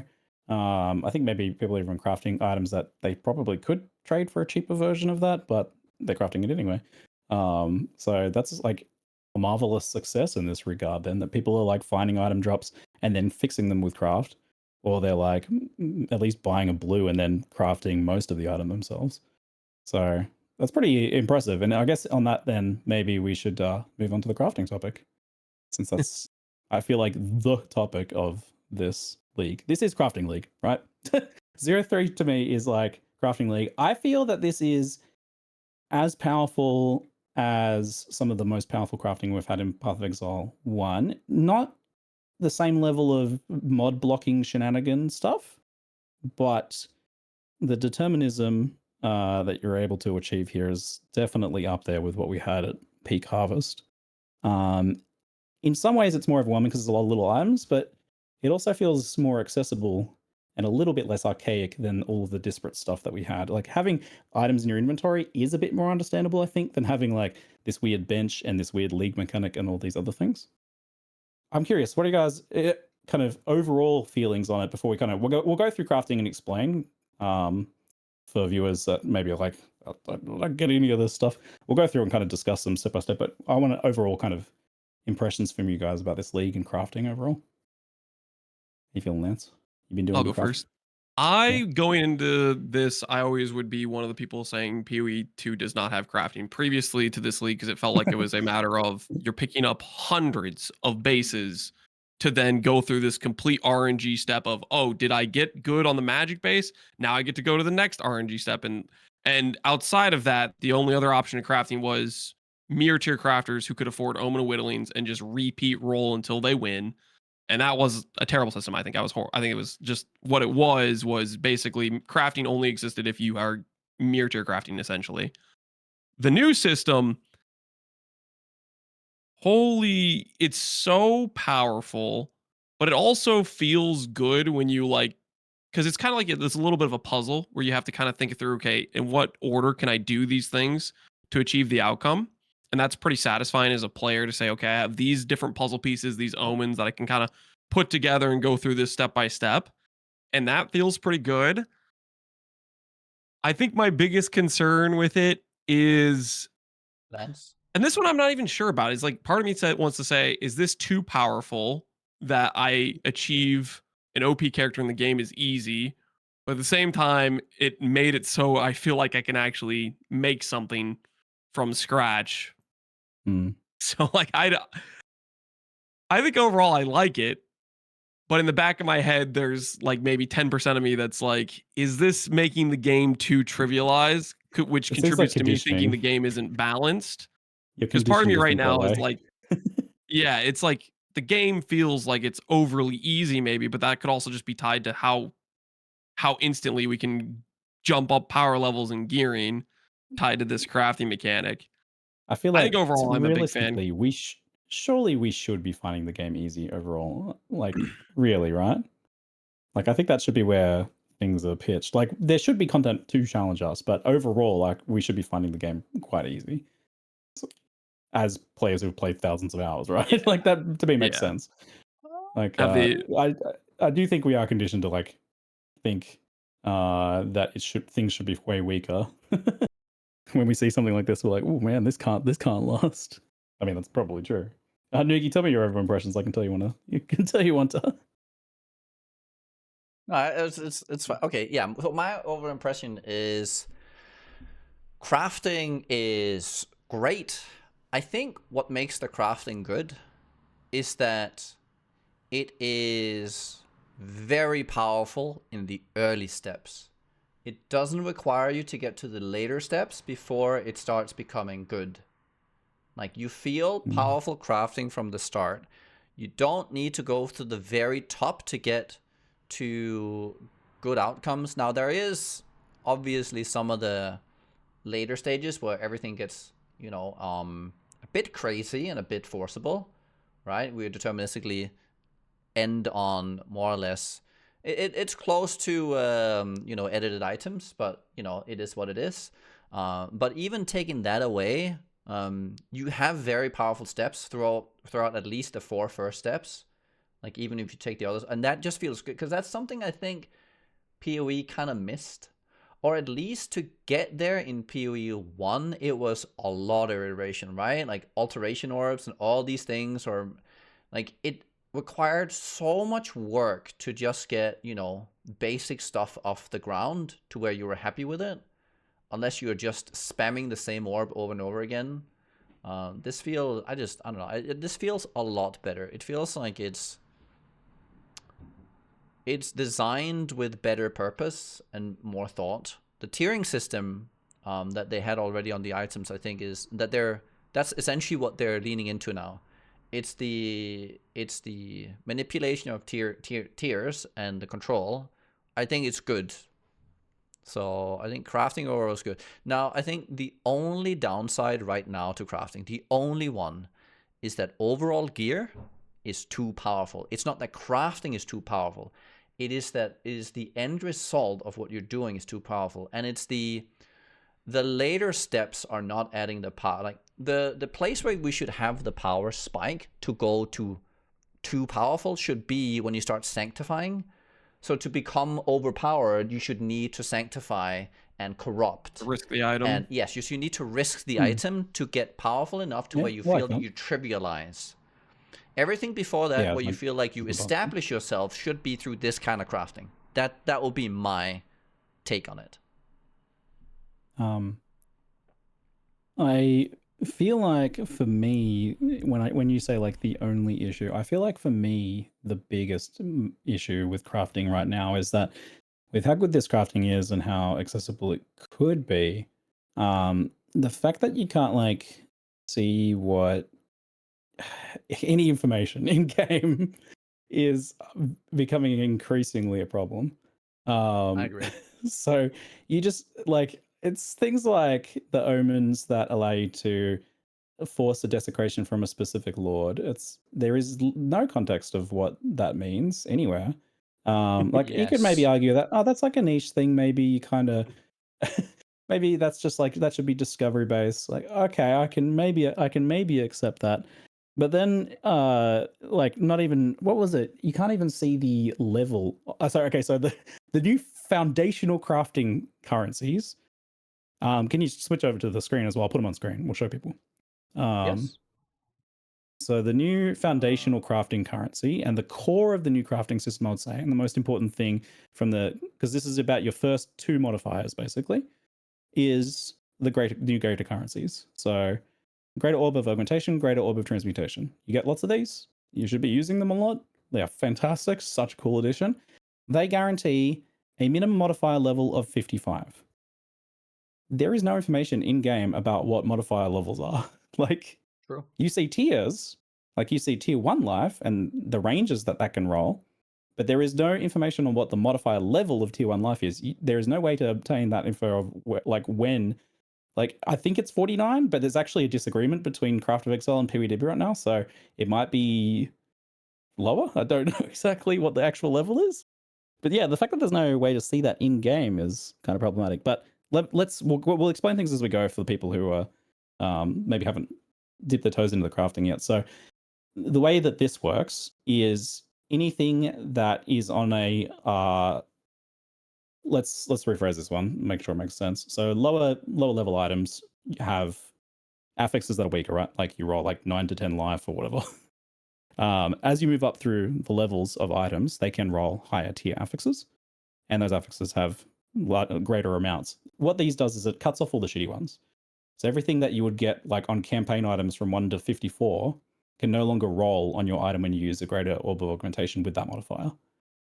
Which there's some interesting cases where like technically the highest tier life roll on rings is I think level 49. So in theory it shouldn't even be able to roll, but they've made it so that it forces the tier 1 affix. So you can get tier 1 life guaranteed by using these. Anytime you roll life, you will just get tier 1 life guaranteed. I see we've been disappearing a bit, have we? Okay, we're good. How do you guys feel about the greater orb of augmentation, greater transmutes, and maybe the others as well, and the role that they play? I think for me, the perfect transmute augments, I think I'm just very happy with them overall. In terms of like, I don't think you need to limit the power of those things earlier. Them forcing good tiers, consistently T1s, that is just a win for making it feel like I pick up a white item off the ground.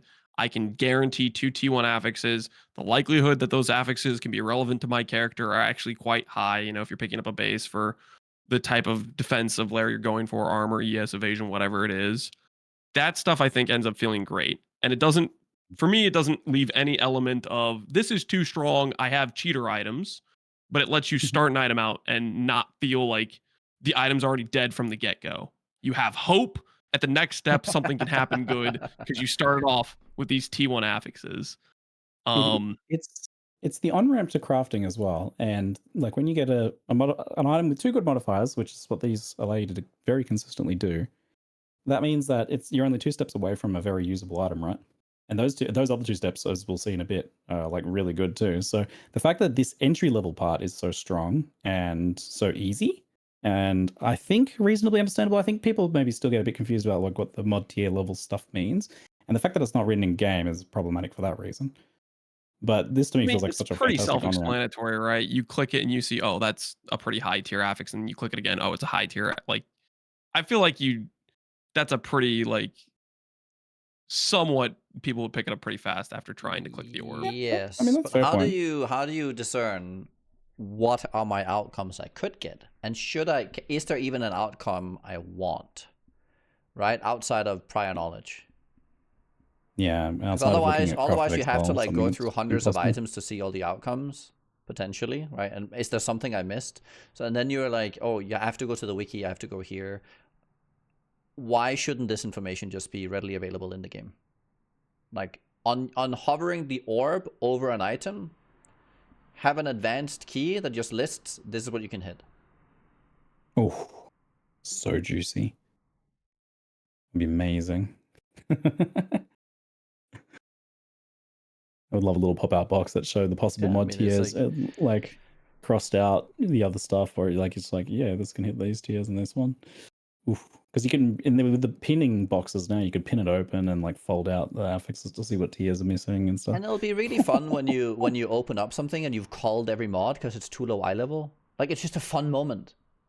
It's like, oh that would shit, be I so can't, good for, like, I teaching can't. It's crafting. all gray. What the hell? And then you understand, like, you start understanding the system. It's quite possible that they actually just don't want that. Like, that they don't want players to have that level of information. Some of the stuff they've talked about in the past, but, you know, GGG of this year is quite different to GGG of 5 years ago. But some of the things they have talked about in the past have been like, we don't really want people to know all the, like, synthesis comes to mind of, like, the synthesis outcomes and, like, the recipe to make them. We don't actually want players to know. We wish it wasn't data mineable. Has been the stance in the past. So it's quite possible that they don't want that. Then leave and that. There's reasons to argue. I would say leave that to stuff like Kurgle mods, or like mods that are hidden for a reason. The main crafting should not be hidden under this veil, in my opinion. Like, I think it's fine that maybe hide all the stuff that's from the abyss, right? It's thematic. You don't actually know what you're getting yourself into. Of this lord, who is this lord? But when it comes to, like, the baseline crafting, I don't see why you need to obfuscate every level. You need to give some information to the player at some point. Okay, so the next kind of step in the crafting process, typically, let's say you've greater augmented and greater transmuted a blue item, and you've got 2 really good tier 1 or 2 affixes effectively, is typically a greater essence. And these guys allow you to guarantee now, like, I love the essence regal thing. That's, I think, such a good idea. These guys allow you to guarantee the 3rd mod, like, to a very specific degree. So the first ones, there's still, like, randomness in what you get with the transmutant augments. You just know that they're going to be of good quality. The essences allow you simply to turn it into a rare, and that 3rd modifier will be exactly what's listed. The stroke of genius here, I think, was that they made them quite specific. The exact same thing that makes them bad in the campaign makes them really good here at Endgame, which is that the fact that they are hyper-specific. So, you know, on jewelry, you can get 16 to 19 chaos rares guaranteed by just putting this on. So you know that your item that has already got life and 120 life and 44 cold rares will also have 20 chaos rares. That is a very usable endgame item already. Not to mention that the 4th affix is very easy to do too. How do you guys feel about the greater essence tier of crafting? Is this a good thing? Bad thing? Why? I think it's to the point where I kind of wish there was a little bit more of it for me. Like, certain item types feel like lacking because they don't have as many options as some other items a bit. It's weird gaps. Overall, again, it doesn't cross my mind where I feel like, oh, I'm getting a cheater item, because most of these are like, they're like T3 affix level, which is good, usable, and it gives you some sort of control over taking this item where you don't get to go backwards in steps. You have to just keep going forwards and adding affixes. I think I'm pretty happy with it overall. I don't have any negative things to say about the greater essences, really. I'm curious if there is an actually, though. Like, I want to find the actually, though. It's the name of the podcast, after all. Is there an actually, though, where, like, maybe it would be better to not have something like this for some reason? I'll try and think of it. What are your thoughts on it, Nugi? On essences? No, I think I'm just with Lance here. I think the only problem is that sometimes you feel like you don't have options. It's like, it's either this, which is kind of bland, and then for a lot of items, it's like, yeah, it doesn't really do much. Yeah, no, I think it's good. Obviously by design. Yeah. Like, they intentionally didn't put, like, a life essence for jewelry, so you can't regal essence life onto jewelry, I don't think. So that seems by design, right? Because it's available for all the other items. Just specifically, I didn't want it on, like, rings or something. I think you can do it on amulets, maybe. Which one is the global defense? Is that like perfect one? That's perfect enhancement. Yeah. Okay. Yeah, we'll talk about perfect soon. Yeah. You can regal essence life on amulets, yeah, but not rings, I think, right? Maybe not belts, I'm not sure. But yeah, there's some gaps like that. Seem intentional. I did find some good uses for the the essence ones, actually, compared with, like, leading into omens. It does the same, like, what perfect does as well, but it's like, when you force certain modifiers, you force the tag. So, like, the defense tag on shield is actually really good to force, because you go from, so what I noticed is, if you go T1 life, T1 I think fist reduction, then you just want to actually, the best way to move on forward from that one is actually just to use the defense essence, and then have you guys used? Sorry, on that topic, have you guys used regals much at all? Like, because I know there is an omen to like there's a regal homogenization, right? So that probably alone makes regals still have some use. Yes. Yeah, okay. It's like that for defensive items a lot of times, because you want to hit a second defensive affix, and you just blind regaling though, or is this with an omen?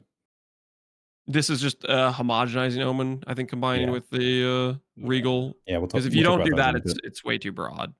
Yeah, I think perfect regal is. It's really. But regals are also pretty rare. Regals are basically where it's like I don't have better options, so I'll take whatever I get out of it. Yeah. A lot of times when you don't have a greater essence that really supports what you're even trying to do. Exactly. Yeah. I really want to actually, though, like these guys to find some, like, I'm sure that here's a counter argument, but I feel like they just nailed this third affix being the point to have it be hyper specific is like the perfect spot to do that. You can probably argue a lot more about like other ends of the items, especially like 4th, 5th, 6th affixes, where they're getting like too homogenized, let's say.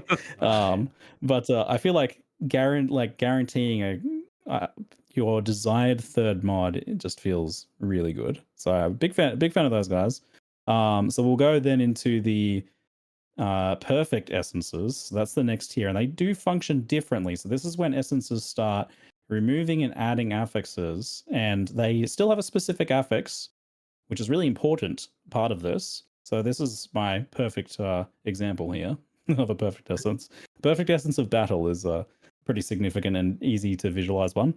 It adds plus level of attack skills to a weapon. It's very, very strong, especially the fact that like two-handed is guaranteed as +6 is nuts. I think like highest roll normally is only 7, right? So it's like one off your tier 1 affix is crazy to me. Anyway, you'd still use it if it was like +4, right? Anyway, there's a worse case than this for that. The sorcery is the problem child, I think, of perfect essences. Because there's one that's like higher than what you can roll, isn't it? Yes, the sorcery can roll +3 on a focus when normally you can only roll +2. I get when it's like something different, like a corrupted essence rolling something that you can't normally get, but like it just being better is wild. Anyway, so a really key aspect of these guys is that they remove an affix and then add an affix. Now, if you have a 4 or 5 affix item, that's just random, and then you're obviously risking. It's like using a Chaos Orb just on an item, right? So that's not at all deterministic. But when you have a 6 modifier item, it's 100% deterministic. Well, in one way, in that in order to make space to place this affix, that affix is a suffix. The only place it can legally exist is as a suffix. So in order to make space for it on a 6 mod item, the essence has to remove a suffix, which means that you can have your crossbow with 3 tier 1 physical prefixes and garbage suffixes, and use this and just guarantee that you will remove one of your 3 suffixes and replace it with this. So that's incredible, but then you can stack it with, like, you can do it with multiple essences, and you can do it with like abyss crafting as well, and kind of like keep re-rolling it as well. So this is the point where you can keep re-rolling too, and do it in a safe manner where you know you're never going to touch your prefixes, which is what we did with at a cost of 2 divine per craft in Path of Exile 1. It's this sort of thing. Well, I mean, it's a little bit more powerful than that, right? Because yeah, because now we can stack you look at this like the battle essence is a good example, because that's literally being used on mere tier items. It is that good of an affix that people were willing to say, this is my best in slot affix, which is kind of crazy that they're that level of affix that it's just a very targeted addition. How do you guys feel about the perfect essences then? I like, part of me, like, just, I like being able to make good items, but this is probably where it started to breach my level of, this is uncomfortably good. Is this is it making crafting too straightforward, too linear? And although I like being able to make good items, for me, perfect essences, especially sorcery, where it just straight up makes a affix better than you can even roll naturally, feels like that's too much. So that's how I'm feeling about some of them. Like some of the perfect essences are just too far in terms of how powerful their affix is, or some of them are also too niche. Like you end up like a lot of these perfect essences end up in the don't even care about them category, where I would never use that on any build. Like specific lightning, like I think some of the one of them is like percent lightning damage recoup, and then there's percent fire damage recoup, and it's like these are such niche weird affixes that They'll they work don't for our fall into build. being usable like ever. What do you mean? Your lightning coil build. Easy. Like, Well, yeah, I guess if you add support where you can have a bunch of taken as stuff, but I don't know if there's a ton of that in PoE only a little currently. bit, yeah. But do you like the mechanic of this remove add and how it can be guaranteed to target like prefix or suffix? I do just the like power that. level is the issue. Yeah, I think just some of them are just too. What they give you is just too strong. For me, if it's a guaranteed affix, and if it can compete with whatever the perfect roll is, I think that's, or that it can literally roll the sorcery one. I'm just gonna keep pointing out because it's just crazy to me that it's literally better than you can even naturally roll on the item. I think that's probably too far in terms of like if it's a guaranteed add remove and you have this level of control, that's kind of crazy. So it pushes the boundaries too much. I'm sitting here thinking, like, because I like using the orb, but I don't like what it does to the whole process where everything ends up being the same. I think that's like my main problem, is too many items become the same item. And I think that's it's a specific affix. Yes, and because it's of its power and its straightforwardness, and the you don't need to compromise on anything while doing this. It's very often that it's like the least compromising thing you can do. So I'm thinking, like, what is the solution? Because they are fun. Now, I think they could do something that's similar to PoE 1. So in PoE 1, you could fracture, you could influence, you could do any of the things that lock them from other crafting methods. So if you want to omen, well, then you can't perfect. So like a perfect style craft locks it out of some of the other things that could maybe be combined with it. You still have the power, so you can still keep them very powerful. It gets you to a certain step, but then locks you from essentially using all the other methods. I worry that makes things like hyper complicated though to understand about like all the edge cases of when it comes to the end, and you just don't. say it's like you just tag it the item, it becomes like a perfect item or perfected item, and you just have an easy to look at disclaimer saying I can't do this now. Like, are you sure you want to do this? You cannot do other things now. How would you feel about it's the same thing that a Vorlorb does, because it's a lot of power. Like either the power has to come down greatly, or these perfect essences become part of the final step. Like some of the other, like you either sanctify, you corrupt, or you perfect. And the perfect essences now become the final step of a type of crafting. And I think that could be, that could be pretty cool. Interesting. Yeah, I like these like final step things. They can be quite fun. I like the addition of the sanctified and stuff. So. And then you can keep them powerful. Go ahead, Lance. Okay, so I do like the idea of having more routes to go when saying this is the final thing I'm going to do to my item, like Valorb versus Sanctify versus the idea of perfect being that. I think the one issue that I would have with that is I do like the functionality that perfect provides outside of the fact it's a good affix, which you can use it as a way to delete other affixes. So it takes away some of that pressure of needing these hyper rare omens to be able to like manipulate and target remove like suffixes. Like a lot of times you can use it to, a good example would be you have a full suffix item and you need an open suffix in order to add a desecrated specific mod. And what you could do is you could have a perfect essence that adds a prefix mod, have it target the suffix pool where it will take off a prefix and put on, like, it's a way of, it gives you some form of being able to do this that's affordable compared to like these hyper rare annul, dextral annuls, like stuff like that. I wouldn't want to lose that functionality for somebody trying to approach a craft in a more like budget or roundabout way. Should think, there then be better access to that metacraft time through omens? Like, should it be the role of the essence to solve that, or should there be a better tool for that?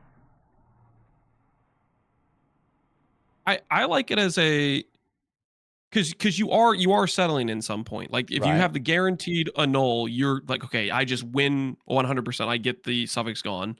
Whereas the perfect essence, you have to agree, okay, I'm putting on something onto my prefix pool, which Right. maybe will be good for you, maybe it won't be. And so there is some level of settling going on there, but it is also achieving the goal of opening up your item to maybe giving you that important affix you need for your build. Or be able to put it on, right? Right. For me, I love the functionality of this, and I do agree that like the power level probably will need to be tinkered with, and I echo that idea of it making items all kind of the same. Like I love when people link me an item. I'm like, well, that's a weird item. I don't even know how you made that. Possibly this can lead to less of that, which is unfortunate. But I think overall it seems like a pretty good net positive. For me, the biggest thing I want to change with these guys is when you use them, it should, like, you know how when you're crafting at Expedition and it shows you, oh, I'm going to re-roll these ones and it highlights them? I think Sure. like that sort of UI implementation for this would be really, really helpful for people. Just to show that, hey, this is only going to hit your suffixes. Then you can be like, oh, why is it doing that? Oh, right, because it has to remove it. Of course, that makes sense. Like once you know the mechanics of it and you know the nuances here, we just know how it works, but I think this could be presented in a UI way that would be really, really helpful. Actually makes me think, especially with like omens and that I hope once they figure out and nail this down that they implement some sort of like crafting bench that puts all these things together rather than being disparate items in your inventory. I don't mean like making them some sort of crafting bench tied mechanic, but just having a bench that presents how Yeah, you what you can use have. these, like groups Yeah. them and visualizes it, and yeah, what you have access to. Be like, could be, I guess it could be a premium tab.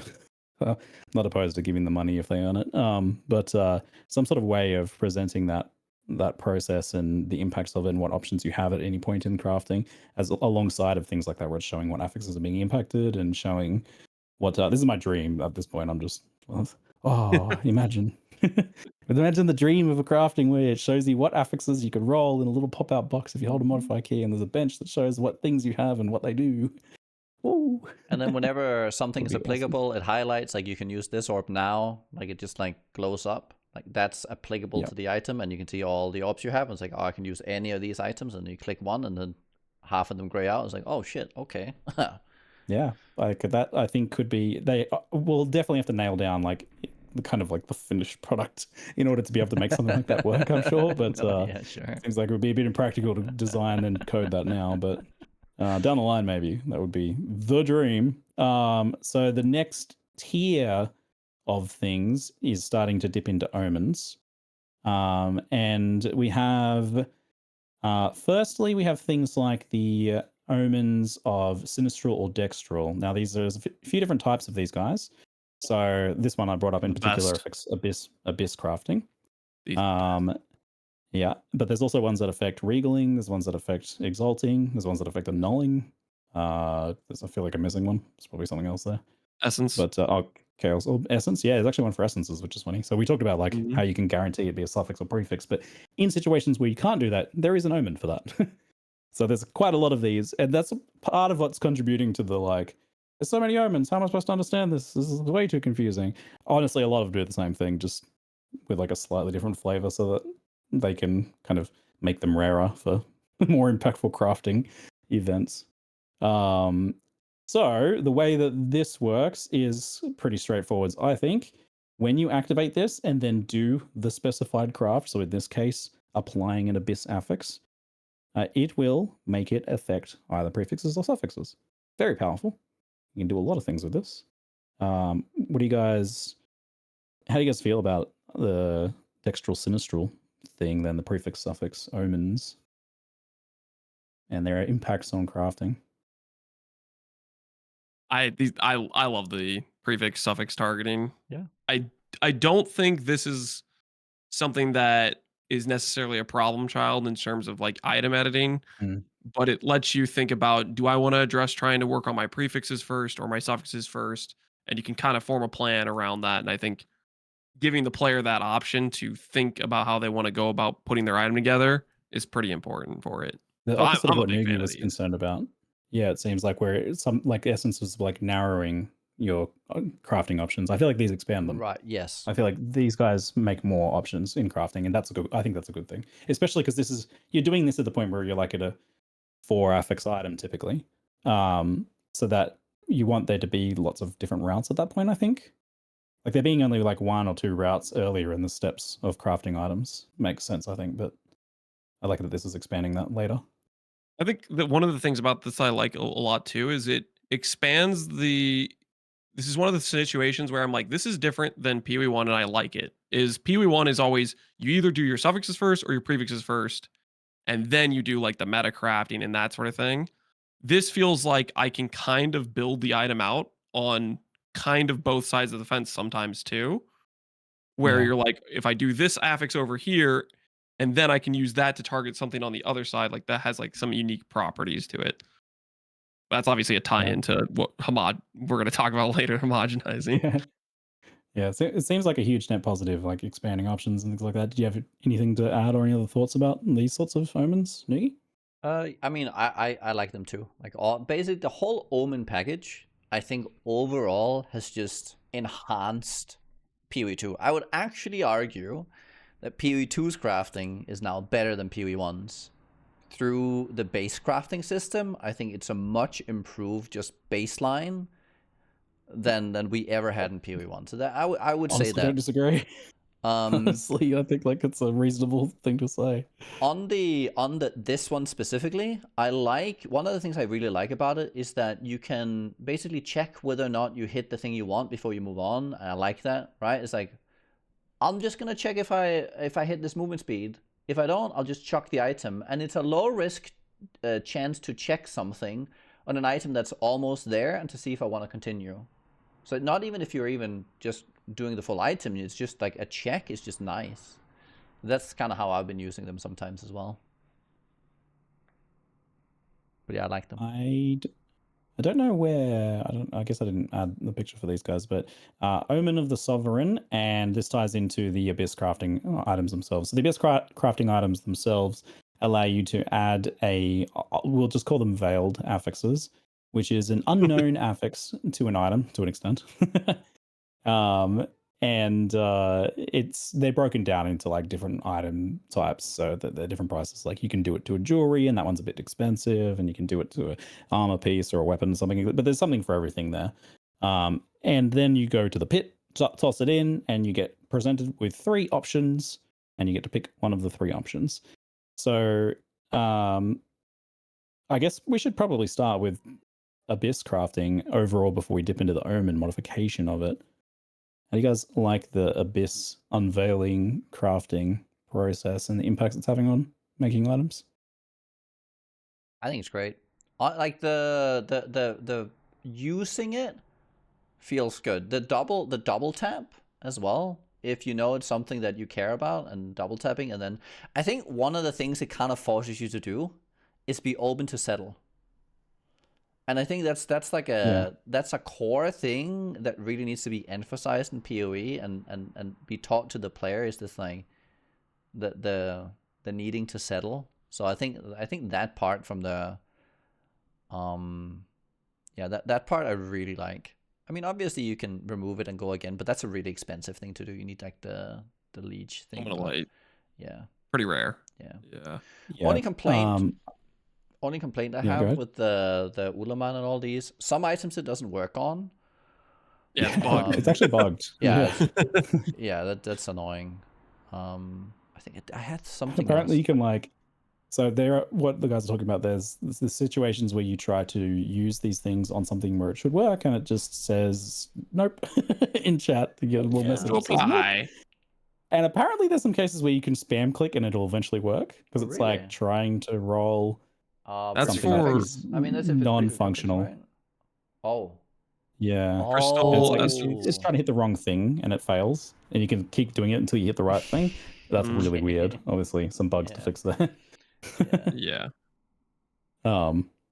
But so this is Abyss in my mind is and it's not always the case, but it is the fourth modifier on the item. So you've got your two from the magic that we talked about. You got your guaranteed regal essence, and then you got your fourth modifier, your Abyss. Now you might not necessarily do it right then, but that's kind of the idea there, is that it allows you to get an item with 4 modifiers where like the first 2 are very good, and because it's the first 2, you can kind of make sure that they're the ones you want.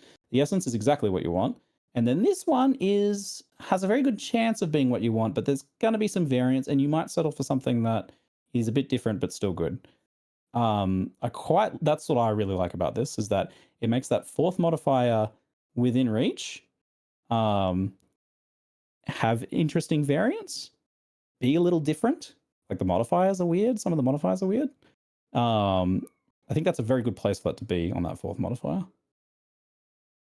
I think it's so much more than just a fourth modifier. I feel like it's a legitimate crafting tool in terms of, one, you can use it as just throwing it on, guaranteed. This has a high chance of being something at least semi good, because it's like an Exalt Orb where you get to roll 3 times and pick, or if you do the Echoes, you get to pick out of like 6 affixes. But not only that, but using it as a basically tool in combination with the other stuff to try to add tags to force like homogenize or to block affixes, stuff like that. I think it's very versatile. I think that's what I like about it, is you can use it in very many steps of the crafting process. Yeah. Yeah, there's a lot of like, oh, I just found a good 5 mod item. Let's finish it off with a desecration. Like that, I think is very cool as well. So you did mention it, and this is where I'm sure many of our alarm bells start to trigger a lot more with these particular omens, the omens of homogenization. And there's a couple of these, but what these do is for a specific crafting step. So we've got 2 examples here. One is when you use a regal orb, and one is when you use an exalted orb. For that specific crafting step, it will look at the tags on the existing modifiers of an item. So every modifier in the game, well, not even, many modifiers in the game have tags. And those tags will be things like fire, cold, lightning, life, attack, physical, etc. It will look at those existing tags, and it will only be able to craft other modifiers with that crafting step that match those tags that currently exist on the item. And what Lance was touching on there, and where the power from this comes from, is the fact that you can be sure of what tags exist, and you can do some specific order of crafting or specific steps to ensure that there is very few possible outcomes, or even just one outcome, and you know exactly what you're going to get. So a good example is energy shield gear typically. And Lance has got a good gift to show us in a minute as well of other things like this, where if you make it so that there's only defense tags, and any other tags that exist couldn't have an impact on adding an extra prefix. Let's say you're exalting your final prefix. You've got 2 really good energy shield modifiers, and then you've got like some resistances on the suffixes. So you've got like fire, cold, lightning on the suffixes, or resistance tags. None of those affect any of the prefixes, because there are no prefixes on energy shield gear that have those tags, right? So you've just got the defense tag. You know that you're going to get defense. You look at the modifier list. Literally only one possible option is the last energy shield modifier. So you can guarantee that you're doing that. And this couples with other things like greater exalts in some cases to force the tier of that up, or perfect exalts. And there's even like an omen to like double exalt. So I've seen people double exalt slamming like 2 energy shield mods at the same time with this. Just to be a bit more like cost effective, I guess. Yep. So obviously very powerful. Not evenly powerful though. Some things benefit from this more than others. Have you guys used these guys that much, or what do you think about the impacts of this one on crafting? I think Lance, you've touched on them the most probably. I've probably used that omen more than like 300 times or something. Jesus. For me, this omen is probably my favorite thing they added, but it's also the thing where I'm like, this feels like cheater gear a little bit, because you can for so many Mm. gear pieces force on like your S tier affix. And I don't really want them to change it because there's a lot of like fun things you can do in terms of like planning out what way you're going to go about building out your item. I think the one thing I would like to see in terms of like maybe drawing it back just a little bit is if we had more affixes in the pool or just a little bit wider range of tiers. So it wasn't just 100% I am forcing on the best S tier affix as one of my like fifth steps of a craft. Cause it's like when you get to go to have your first two affixes pretty much guaranteed at the start into your third affix, which is pretty kind of guaranteed, into the I can force on two S tier affixes that are rare, hard to hit normally. That's when it's just like this was way too easy or something like that, maybe in terms of power. And can I pull the GIF on the show, for example? Yeah, do the GIF. Sure. Okay, let me. I'll probably have to. Yeah, I got you. You pull it on. All right, I don't have the Canva open right now. No, but this is one of the examples I think of, which is hitting, forcing on +3 amulets, which normally that mod is weighted at like 100 or 50 weight, which is, for context, a very low weighting. It's very hard to hit. And this is a step-by-step process I could do where I could make basically what would have been comparable to like mere tier amulets in the previous patch. And I'm just forcing this outcome of I have the right tags on there already with cast speed. That gives me that caster tag, and there's no other caster affix but +3, and it's the only mod that can occur with a perfect exalt. And that level is where I feel like it's a little bit approaching item editor, and this was too easy.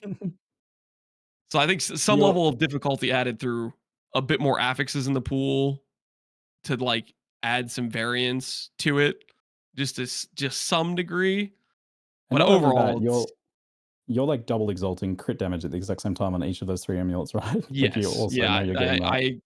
The crit damage is also guaranteed because I have a damage tag from the spell damage. And then after this, I go on to like guarantee remove spell damage and force it into global defense. And the last affix is a desecrate, which also has very high controllability to be good.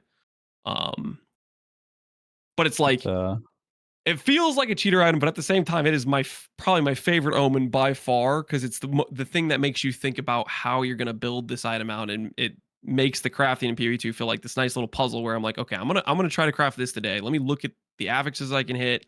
What's the order of operations where I could do this, and that is a very satisfying process. I'm just maybe feeling like it's a bit too easy currently, or if there's a little bit more limitations on. If there were more affix tags being on different places, it would make it a little bit less forcible. Yes, it seems like there'd be a lot of work for them in kind of like making sure that every scenario of every mod combination on every item has multiple options there. Like that seems like it's going to be the dog chasing its tail to some extent. Really hard for them to actually do. So I do definitely see if anything is going to get mega nerfed or removed, just outright removed, I do see it being these guys. Because they're definitely the one that stands out. They're the nail that's kind of standing out. I think they shouldn't. I think they shouldn't over nerf these or remove them. I think really figuring out the tag system and perfecting that, I think like the harder thing to do is what they should do. The easy thing to do is just to nerf them and remove them, but this is where like commit to making the best crafting system in the game. Commit to this because they go too far and then they pull it all the way back, and it's this whiplash of crafting systems that we've been used to for the last 10 years. And at this point, it's like you've had good ideas so many times. Commit to a system and make it the perfect setup for the game, and I think they've basically nailed it. I'm honestly so like impressed with everything they've done with crafting this time around. I'm like, so just please do not whiplash. Like all they need to do with this plus gem level is remove the caster tag. Then it's a unique one you can't homogenize, and you don't get this. So you have to start with gem first. Like then that thing becomes special. You could fracture it. There's all sorts of things you can do, and you have to protect it. But you could go all the way still with all the other things. So yeah, I'm really just for once don't whiplash like these decisions around like crafting. I'm growing. I'm getting old. I'm growing tired. Stop making me learn new systems. No, it's not like I'm not gonna go as far as nugiyen and say I think PoE2 system is better, but I'm definitely agree with nugiyen that I hope it's something where they try to do it a more moderate approach of balancing it, because it is such a fun thing to figure out and try to work with, and it's like I said, it's my favorite currency of the things they've added this patch, and yeah, they're really fun. So I do think there's a world in which they could polish up the tagging system, modifier options, and kind of tweak the tiers and values and things of these and get this right. And I could see it being like mechanically, I love what they've done mechanically here. So I like what Nuki said, like the harder option may well be the correct one here. And I think that the biggest issue with this crafting overall, though, is just that overwhelmingness of all the little bits and seeing your options and understanding how they interact, and then also the communication of what they can achieve. So with this case, with the homogenizing ones, you can see tags in game, I believe, when you hold Alt. So you can see what tags are currently in your item, but there's no way in game to see what tags are available, like for the rest of the modifiers. Yes. That you have to go to Craft of Exile for. So there is no actual way to ever use these without referencing, your third-party websites. And if they want to make just the best trial and error a little system, bit. trial and error. Good luck with that one. Imagine this. You picture a Jesus. scenario where I did look at PoEDB and I still managed to slam on affixes I wasn't supposed to with, the expensive thing, because I didn't double, triple check. Like, oh, that tag was there. Well, when I was learning this system, I mean, it's really, I made a really stupid one like that where I was like, yeah, crossbows work just the same as defense gear. I have physical tags. There's only one physical modifier left. You know what tag. You know what? Realize I forgot about the attack tag. Every single fucking modifier has the attack tag. Why does it even exist? If every mod is an attack mod, why then no mod is an attack mod? Right? Like, what is even the point of that? So I just perceptually filtered it out because it was on every single affix. Yep. So yes, like even when you're blind looking spot. at it, it's possible to make mistakes with that. But yeah, so some sort of presentation of like, oh hey, this is the modifier options that you have to roll. Like it shows you this is the 3 things that you could get. It doesn't have to show the percentage chance of getting them, just like these are your options. So presentation could be improved, balance could be improved, but it seems like we all are pretty enthusiastic on the actual mechanics of these suckers. The modifiers from the Abyssal Lords, apart from them being bugged, how do you guys feel about that system? It does seem like there's, both with these and the homogenizing, not really very even application of crafting power gain between all builds. Energy shield, rich get richer with energy shield in many cases, it seems. Is there any other thoughts to add on this, or any of the other parts of crafting that maybe you have missed? I missed the question. So the last thing that we kind of haven't touched on too much, I guess we kind of did touch on the Abyss Lord. Do you guys have anything to add about like the Abyss Lord crafting, or any other experiences? Or I haven't mentioned recombination at all. I kind of my tie-in with the Abyss Lord affixes, what I like about them is they give you, part of the reason why I like Abyss currency so much is the combination with the homogenizing exalts, is it gives you a whole affix list of abnormal tags where you can be like, oh, I would never care about this affix specifically on this item, but I roll it on with the desecrate so I can then homogenize slam on this other thing that doesn't have a pairing in terms of what tag it has, and then I can remove it later and use it somewhere else. I'm very glad you pointed that out. I need to make a note on that because so talking with Jonathan, that they said that they finally identified what it is in Path of Exile 1 crafting that they didn't want to replicate in Path of Exile 2, and that was blocking, like placing affixes just for the sole purpose of blocking what else can roll. Hey, Shut it. That's good. That's And a I'm good. like, That's a good part. What do you mean? it seems like that's happening here, though. So it does seem like there was some oversights in that regard, because that was I didn't very say anything. explicitly Okay, stated as what they nothing. Just didn't want to do. cut. You guys agree with that stance, that that's like a problematic thing, this sort of blocking, or you just love it because it's powerful? I think it's one of the best parts of crafting. I don't think there's anything inherently wrong with blocking something. I mean, I can see it if it becomes the whole system revolves around doing this, sure. But it happening every now and then, I mean, It does seem like fine. fundamentally tied to kind of the way I you feel like manipulate it's affixes, rewarding in a you sense. for taking time to learn the system, where you feel like I did something that was the right thing to do that improved my odds. Like, where is it? I definitely Where's the blocking right now in PoE 2? well, Lead just me like what through an Lance was talking example. about. Yeah, just Well, I mean, it's not really blocking. It's putting it on to use it to tag an affix. Is yeah, what I that's was not describing. blocking, right? Yeah, it's not exactly blocking. I feel like it's the same kind of thing, though. Is like you're placing a modifier just to remove it. Blocking For is the more purpose of when you have another crafting modifier. bench and you're like, I'm gonna slam, but I don't want to hit mana, so I craft mana. But that doesn't. I don't think that really happens in PoE2, or at least I don't think I've done that in PoE2. Because then you Yeah, have to none of like us go have through one. the removal again, and that's expensive. Right? You don't Yeah. want that extra modifier. Like it's a step you do not want to add. I think. I don't think that problem really exists. Yeah, I don't really know if it is a problem personally either. Like when they said that was their kind of thing that they didn't want to do, I still kind of don't get it as to why that would be the line, I guess. But what I do not like about it though is that it's like so obtuse compared to what I do like. Like an example of a similar sort of manipulation mechanic that I do like is the sinistral dextral. The you know that it's going to hit prefixes or suffixes. That kind of manipulation I like a lot more because it's much more evident what's going to happen. Whereas I think I'm gonna say this because chat's pointed out it's a good example of blocking, which is I saw Sushi did this for when he was crafting his mirror tier Fizzbow, was he forced on the high tier accuracy affix, which is a high item level, which allowed him to whittle. But I feel like that's also super niche because that's literally a scenario where you're talking about a mirror tier craft and re-rolling that affix with that. But that is an example of a blocking scenario. I see stuff like that and I'm like, cool, clever. If it's not happening like at mid-tier crafts, I think I don't really care, honestly, with stuff like that.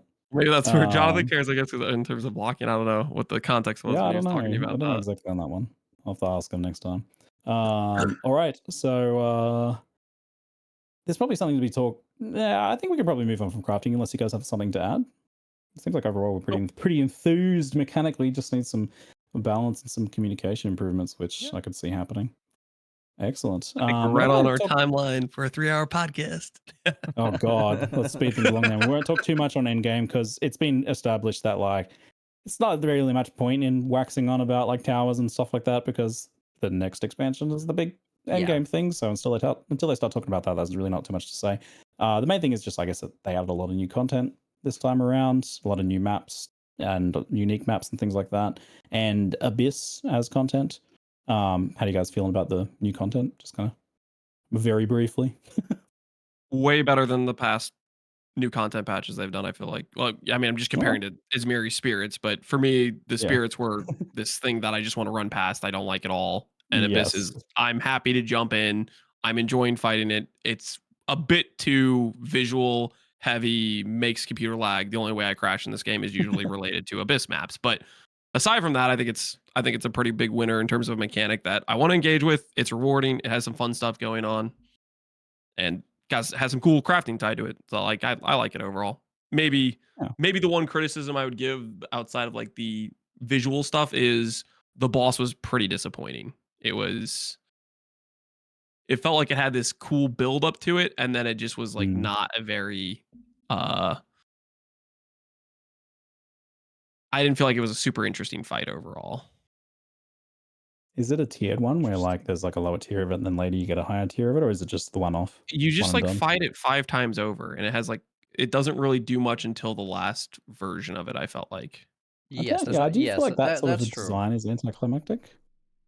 Like you just fight the same 1.5 million punching bag 4 times, and then the real fight happens, but it's also a little bit like kind of visually clutterish in terms of like what's going on, if that makes sense. I don't know, but I'm just if I was gonna give a criticism to Abyss League, that's what it would be. It would be that fight. Nugi, any other thoughts about Endgame? Well, we can start with Abyss. So I also really like Abyss in maps. I think it's I mean, yes, it's laggy. A lot of things in the game are laggy. A lot of things in the game are visually cluttering, and that's a whole topic in and of itself. I think we should have one day.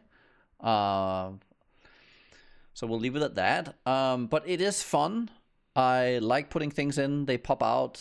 Lots of modifiers, and you know it's dangerous. I like that. So good. The Waystone stuff I really enjoyed. The modifiers you can put on there.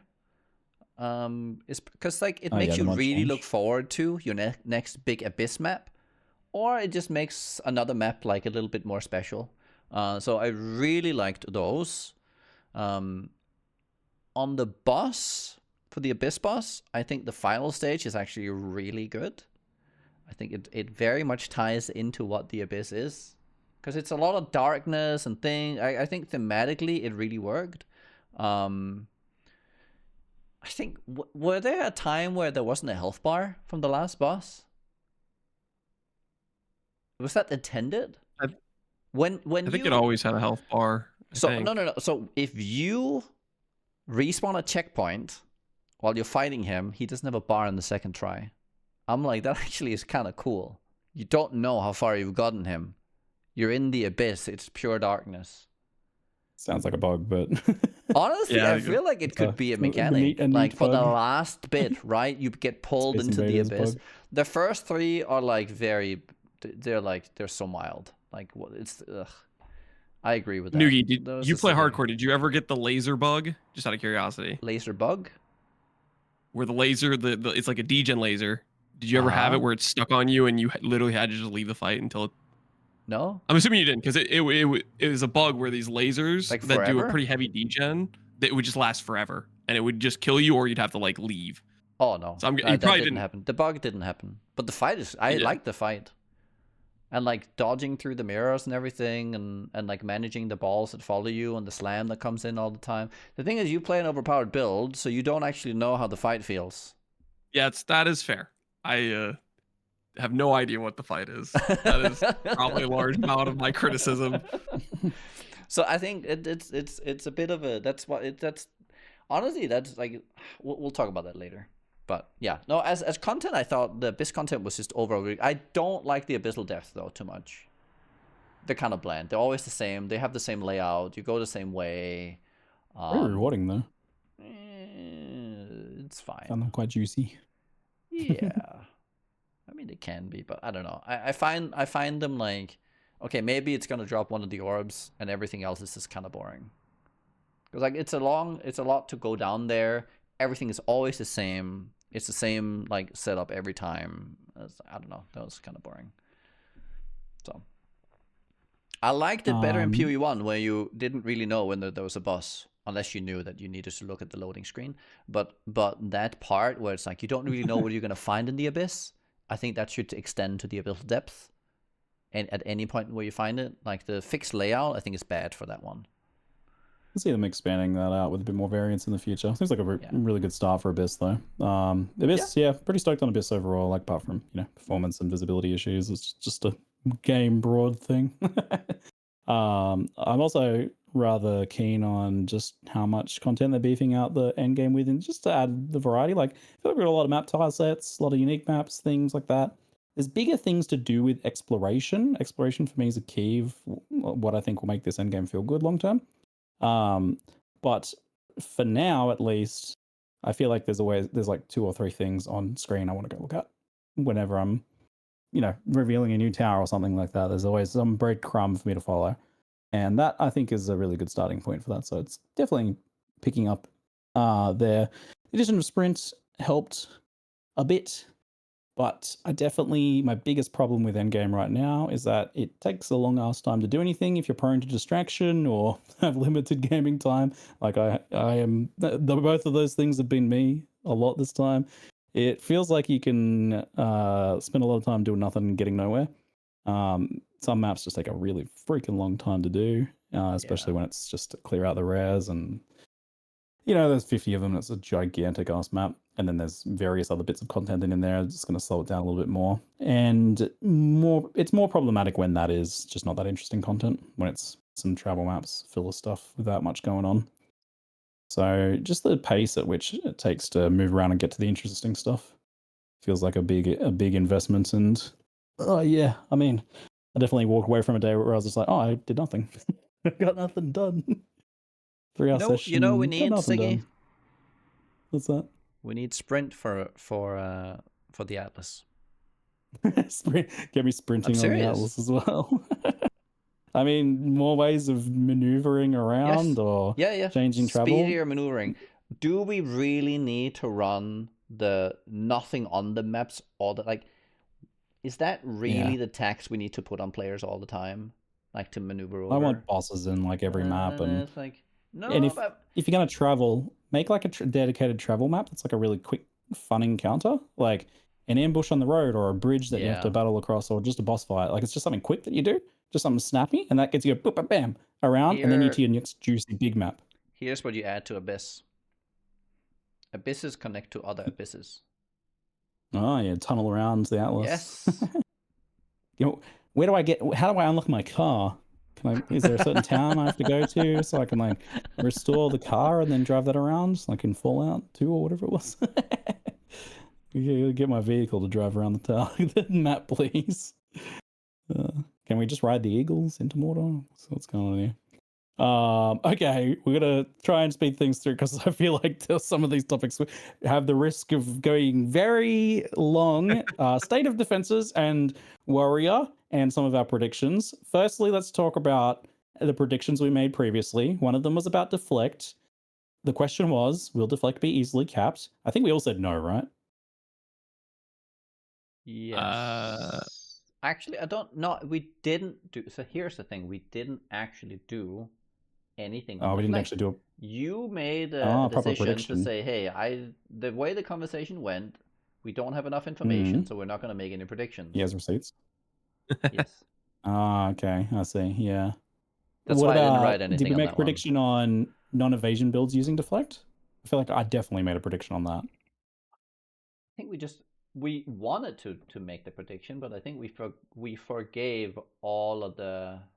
I can look it up again. I'll speed. I was watching the whole thing. I want to get a point on the board, man, because I totally called deflect being used by non-evasion builds, and I would just like to say my armor-based tactician with no evasion is using deflect and loving it. So I guess we can segue from that into a discussion of like, we know ES is crazy. That's fine. Lance is on his quest to get 40k ES. He'll do it soon. That's a whole thing. But I think the biggest surprise from chatting to you guys 3 days. Okay. Chatting to you guys is that armor good? Question mark. So armor actually feeling good now. I am certainly feeling pretty good with the defensive layers of armor. Elemental taken to armor and deflect on tacticians feels really good. And I think you guys have been saying similar, right? Yes. Thoughts on armor, Nugi? Armor's great. Armor is currently the best defense. Well, not in terms of power, because power is like you can't win when it comes to actual like power. Power is not a good metric because like it's like the game doesn't like it's not balanced. Like it's why we say balance is poor, because there's too much power on a certain defense. Yes. Now armor, for what it does, is actually it makes the game fun. And working into armor makes the game even more fun.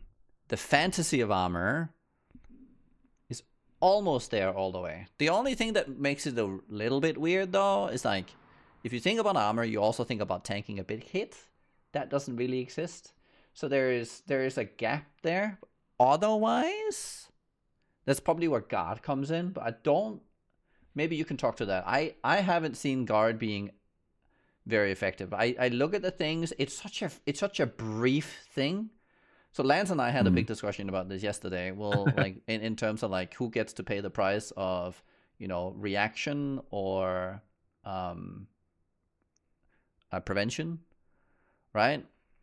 So basically what we're saying is that energy shield, the way energy shield works is you have a huge pool, which means when you take big hits, that should put you in danger, but you have a panic button. So it basically goes, you take big hits, I recover everything, I could fuck up in the most imaginable way, and I always have an out. It's your get out of jail free card. However, when you look at armor and every build that doesn't have the pool, then it is you need to predict and anticipate. So you need to actually play the game to not get blown up, right? You need to click you're playing whatever build it is. Well, specifically on Warbringer, they have the node where you guard, or any build that uses guard. You have to know something is coming and then defend yourself. And if you don't do it, you're done. And I think that's weird. I think that's like the one gap we have right now. Either the recovery doesn't exist, like the out does not exist for energy shield, or that needs to be an equivalent state where you have more access to the on-demand I can tank big hit. It's like one of them have to exist. So I think that's the gap we have now. But armor overall, as like you put it on, it feels good. So armor is good now. Lance. I think this might be about out of left field and may not expect this, but I'm gonna harp on the fact that outside of ES just needing nerfs in general, I have never been on the page of thinking that not having percent life on tree is good. I always thought life nodes were an interesting opportunity cost where you could choose to do something that could actually help your max hit for bigger hits, like saying, I'm going to make my character actually have some HP. I'm going to sacrifice some damage. And for me, I feel like that's the big element outside of ES numbers needing to go down. But that's another big gap in you have no way to make your max hit really that sufficient because you just can't get HP. You can't get a sufficient number to deal with some of those bigger hits. And for armor, I will say I'm somewhat convinced, yes, it does deal with the shotgunning, the onslaught damage, which is a large amount of how you die in PoE currently. So it does help you in a significant amount of events, but I still think it's very much lacking in the bigger hit mechanics where you just, if you don't dodge, you are kind of just dead. And if you had something like HP where you could raise your max hit more effectively, then you could have a way to deal with that. Can I come in with an actually though here? That's a good thing. Yes. Actually though, hold on, I need to move that. The needing to deal with a hit and the actually being vulnerable is a key component to PoE 2, and it has to exist. So it's why I say armor is so good, because it leaves you vulnerable to red attacks, like more or less. And I think that's a good thing, because it. Do you think you should ever be able to invest into a point where you tank it? Sorry, Ziggy. At the top I think like it's fine for there to be like ridiculous edge cases where you can do like tank the crazy things with lots of investment. I mean, sure, like edge cases, and you can like set yourself up. This thing, what we're talking about with Arbitral Slam that we're gonna like look at later. Sure. I mean, if you specialize and you do that, okay, you can get away with it. But as a general rule, to where all content becomes non-lethal, I think that should actually not exist in PoE 2. Like if you want to go to the highest tier of content, but then if you want, you can still exist with someone who can never be in lethal range, but you need to lower the difficulty. So you run less dangerous mods. You can still probably run them for profit, but it's up to you whether or not you want to go for a lethal, like a playstyle that demands attention or not. It doesn't mean that it doesn't generate the same amount of currency. And I think this is important. the lethality should not necessitate reward all the time, because that's often what happens, and I think that's not great. Let me try to. I want to try to give you something to convince you otherwise about. You shouldn't be able to tank the lethality. What about the aspect of you're playing the game and maybe you can sacrifice all your damage to become this tank that does get to beat that thing, but then you've sacrificed something for it. You've sacrificed some damage, you've sacrificed some mobility. Is there not an element where somebody who does say, I'm going to go full on to a tank, shouldn't they be able to say, I invested into this. Should I get rewarded for it? So this comes up all the time. The whole like, I invested, therefore I am essentially owed something. And it's the same. It's and I think it's a bit of a problem. It happens in PoE1 as well, where it's like, surely my investment scales my reward infinitely, right? Linear like level of, if I keep increasing difficulty, I keep increasing my reward. And it basically means that at some point, only the most powerful builds actually generate the right amount of currency. And everything else feels like you're paying a tax for a bad build. And so I don't think it's a good argument. Because that kind of flows over there. But I like defense. I like it when you can build out to what you're saying. You can get to a niche and you feel like you're an immortal god. I actually am with you there, but I think that needs to be... But you don't want to be able to tank you don't think they should ever be able to tank the big thing. Well, it depends on at which stage, right? Are we talking Uber fights where it's like, well, sure. I mean, to some, like, you can tank it, but I think that needs to be, that's more of a Uber fight design, say, where then there needs to be checks to where you can tank it once, twice, but if you continue to do it, then maybe you start getting checked. I think you just agreed with me, Nugi. I think you just said you should be able to invest in the tank and then tank it. You should be able to invest into tank, but it can't be that it's like that. There's never something to consider at the highest tier content. There needs to be something where it's like characters get checked. I think that's just the perfect time for our prediction. I think that's just part of PoE 2, no? Like, what is the point of red attacks if they don't matter? Well, it's like, at what level should they matter, type of thing, right? Like they should be something that's definitely at the very highest tier, shouldn't they matter? Well, it's a progression thing. Like how far is your character progressed? Yes. Like it's like a red attack's going to matter at the early stage when you're in Act 1, your character has no gear, but then let's say you overgeared for it, all of a sudden that GN or red attack doesn't matter, right? Because you spent time to overgear for it, you super safed it, and now your character's overgeared for this content. It shouldn't matter at that point because you're outgeared it, right? Yes. To some extent. Or do you think the person that overgeared and overprepared, they should still just die? No. This is why I specifically say at the highest tier of content all the time. There needs to be an upper limit. You just like an auto kill. No. Like auto, it's like you...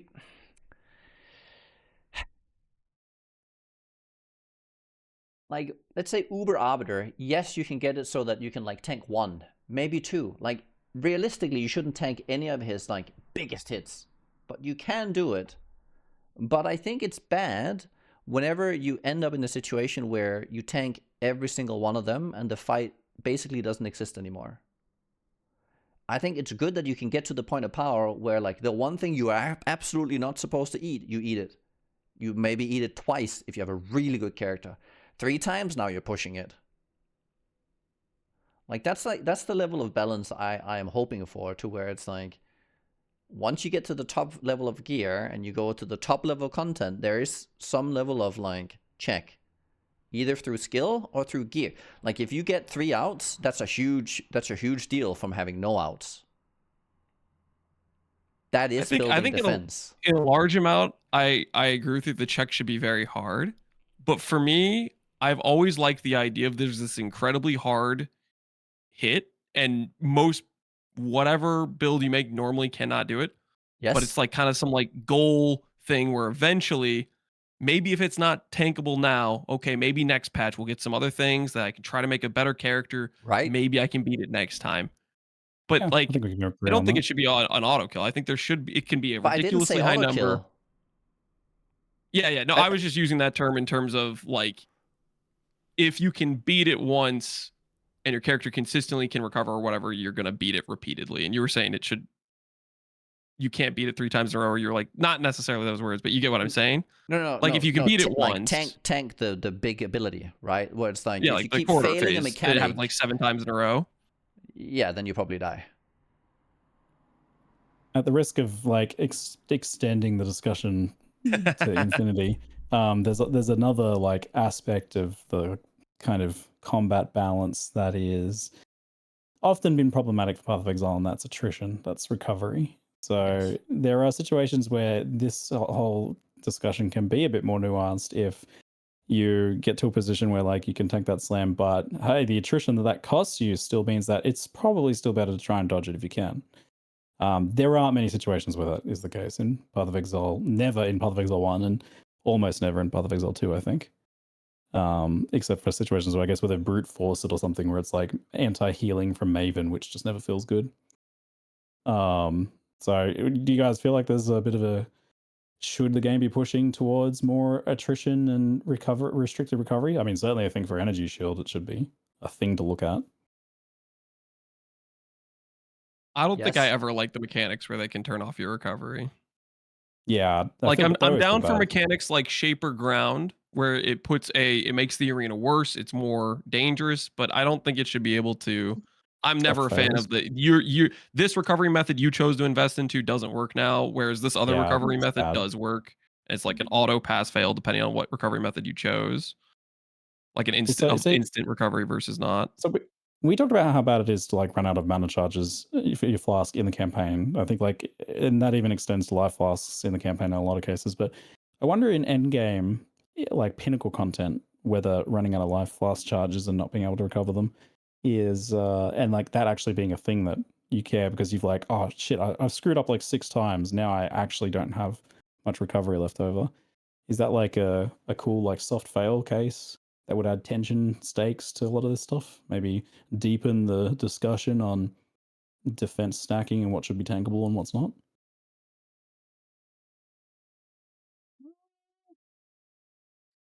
I feel like the health flask is such a limited is such a limited scope on the totality of PoE defense and like how the game plays. It's like if it all comes down to the health flask, I feel like okay, maybe maybe there should be a bit more going on.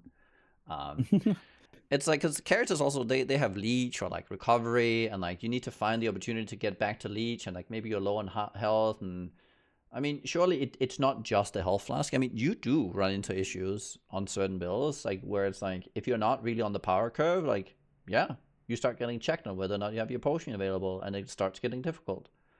I think that's fine. I don't think that it should be tied around specifically the flask.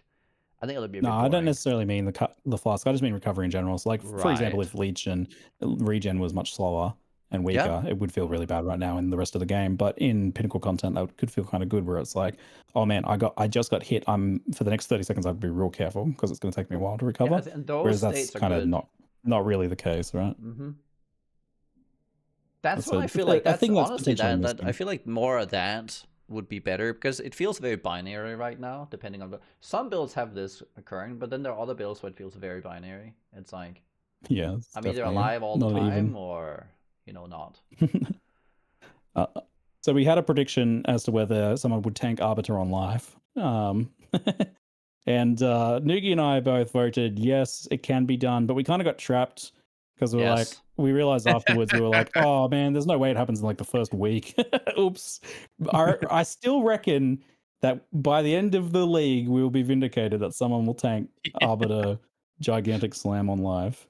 Yeah, I think by the so. end of the league, but we got baited, so we don't get a point there. Wait, guys it got happened outplayed. though. No. Wait, hold on. Is chat saving us? What? Business did it. That was bug abuse, is what that was. That wasn't tanking. That was there was a specific mob you could specter that would give you a permanent invulnerability aura. Okay, yes, we did qualify that. That's not tanking it. No, that's not tanking yes. it. It's not using the mechanics having an of invulnerability aura is not tanking on life. No. Your life did nothing.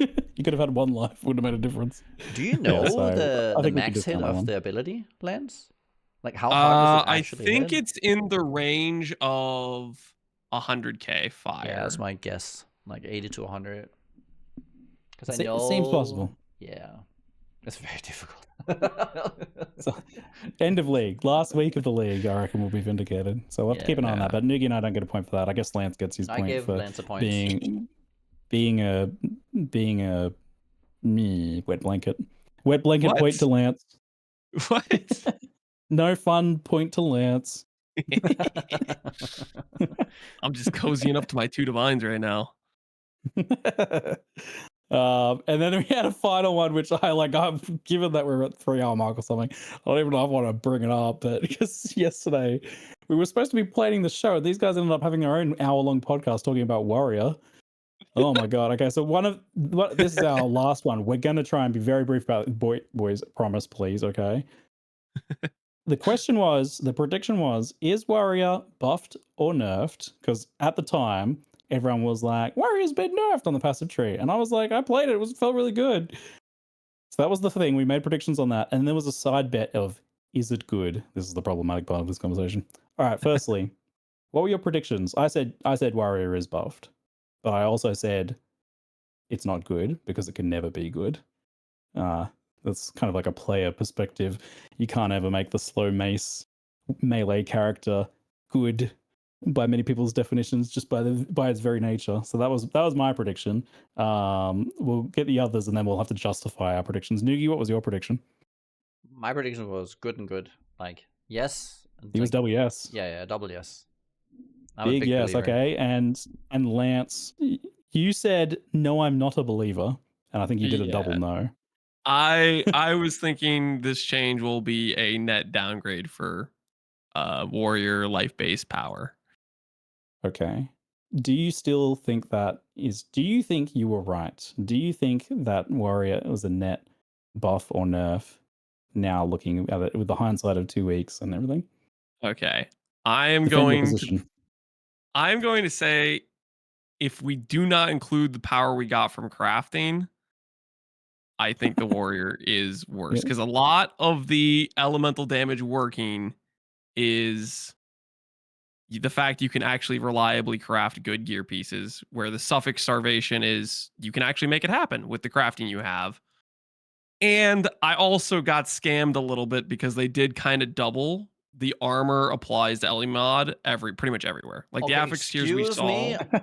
They were like 20% and they're 40% in game. But why do you think I predicted it would be good? Because I expected them. You got lucky. No, I actually pay attention. Did you notice what they did? No, did you notice what they did with all the soul cores in the patch notes? With all the soul cores? They doubled all the soul core values.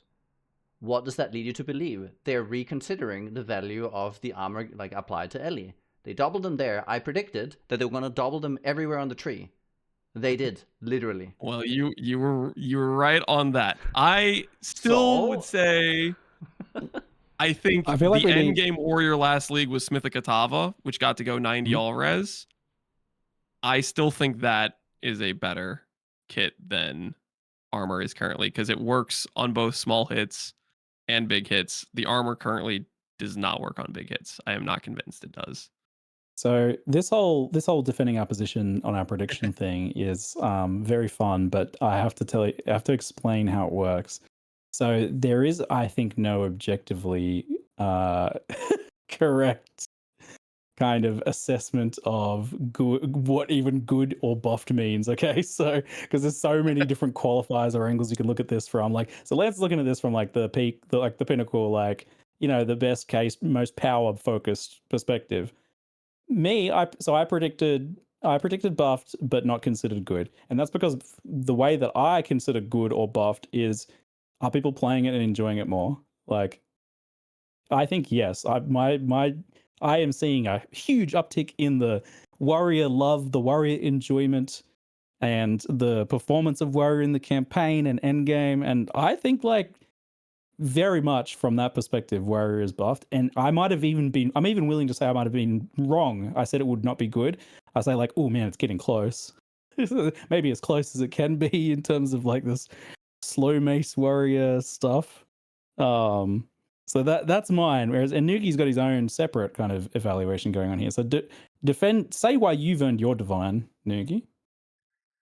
Right. So let's first break down how much it actually mitigates, because I think this is where a lot of the confusion comes on. Like Kryptonaut, this whole thing about like, do you all remember the armor note, like armor thing? The thing is, the numbers he used were just bad for actual PoE 2. So the perception is that you get hit for a lot more than you actually do. So the max Ellie hit from one of the largest Ellie abilities that is not Corridor is 14,000. It comes from what's it's not temple, that the things that unlock Arbiter. What are those called? You get 3 of them. So you go into the map. What's the maps called? Citadels. The fragment bosses, the citadels. The citadels, right. So there's the Doriani laser boss does a big laser beam, does 14,000 damage. It's pretty much the highest hit. You can get the equivalent through armor at like, I think 100,000 LE. You get to the equivalent of 87.5% res if you compare it to max res through armor. So you're getting very close. So at the highest hit, yes, not as much. But armor can go higher. But like it's high enough to, before you go like absolutely crazy on damage modifiers, that it is as strong as max res, and it completely trivializes everything else, which is a big deal. Like it's better than blocking, because there's also nodes on the tree that that give you recovery. So you take damage, the more you mitigate, the more you heal, and you can take an infinite amount of damage through that node, as long as the armor doesn't, like, as long as the hits are like mitigated 90%. It's very good. There's an interesting thing in PoE 2 with this, like following on from what you're saying, Nugi, is that so map mods are like, for added elemental damage, like 30% or 40% or whatever, compared to like the 140% they were in Path of Exile 1. And the way that this armor seems to work, like, correct me if I'm wrong, but effectively like the physical portion of the hit and the elemental portion of the hit are being mathed separately against your armor, right? They're not being added together. So it's not 14k damage versus your armor. It's 10k damage plus 4k elemental, and they're both being done separately. So that 4k against your armor effectiveness of 50-60% or whatever is like quite good. Like it's a pretty small hit to be mitigating, so thus your mitigation is really high since it's using that armor formula. Correct me if I'm wrong on this. Wait, it's not like it looks at the physical portion of the hit. But what's the 10 and 4? Like, sorry? What's well, the 10 okay, so and let's 4? say a monster hits you for like 10k physical. Oh, right. And then the map right. modifier has like 40% added fire damage. So you've got like your 10k physical and your 4k fire, right? Like they're separate equations against that mitigation. So they're not being added together. And the fact that it's kind of low in terms of the amount of added elemental damage there, unless you got like 3 mods stacked or something. I actually wonder. And it allows you. So here's the thing: it actually makes map mods much nicer. So there's a node that gives you 100%. Really like there's a mod that gives you 100% armor against crits. So you double armor every time you get crit. So the crit mod is actually a lot easier to deal with on an armor build, because you don't take that on any other build. You would be starting to take a lot more damage on armor. It's like it's not a very significant increase. Okay, well, the crit mod is. The crit mod is there's still essence for 50% crit reduction, and there's crit reduction on the, like, it's not that hard to deal with for most builds. No, but what I'm saying here is that it adds up, right? So the crit already helps, right? You start mitigating. So, but the thing is, even if you mitigate it, you double. Anytime monsters crit you and they hit hard, if you've mitigated it all the way down to 100, now you're healing for even more. right? Your armor is even stronger in that case. So that's just, you want them to crit you now. Okay, even better. Minus max is less affected because resist does not equate into the armor at all. So armor is just forever strong, no matter how much minus max. It's really good against hybrid styles of damage. It's Still just blinding. there's a lot of stuff that is not being appreciated in this whole equation. And if you haven't played it, I'm just saying, you'll be surprised how much you can just relax when you play an armor build. I was surprised, but Nugi, you never answered the question though. Why is your double yes right? Okay, I would say bring it all to a close. I would say that my first one is correct, that it is buffed, because there's also Warrior the block. Buffed. Yeah, I would say on yeah, with everything, I would say it's buffed. Like that specific playstyle. From the perspective of like just. So how do you define, like, how do you, what is the perspective you're looking at it from, do you feel?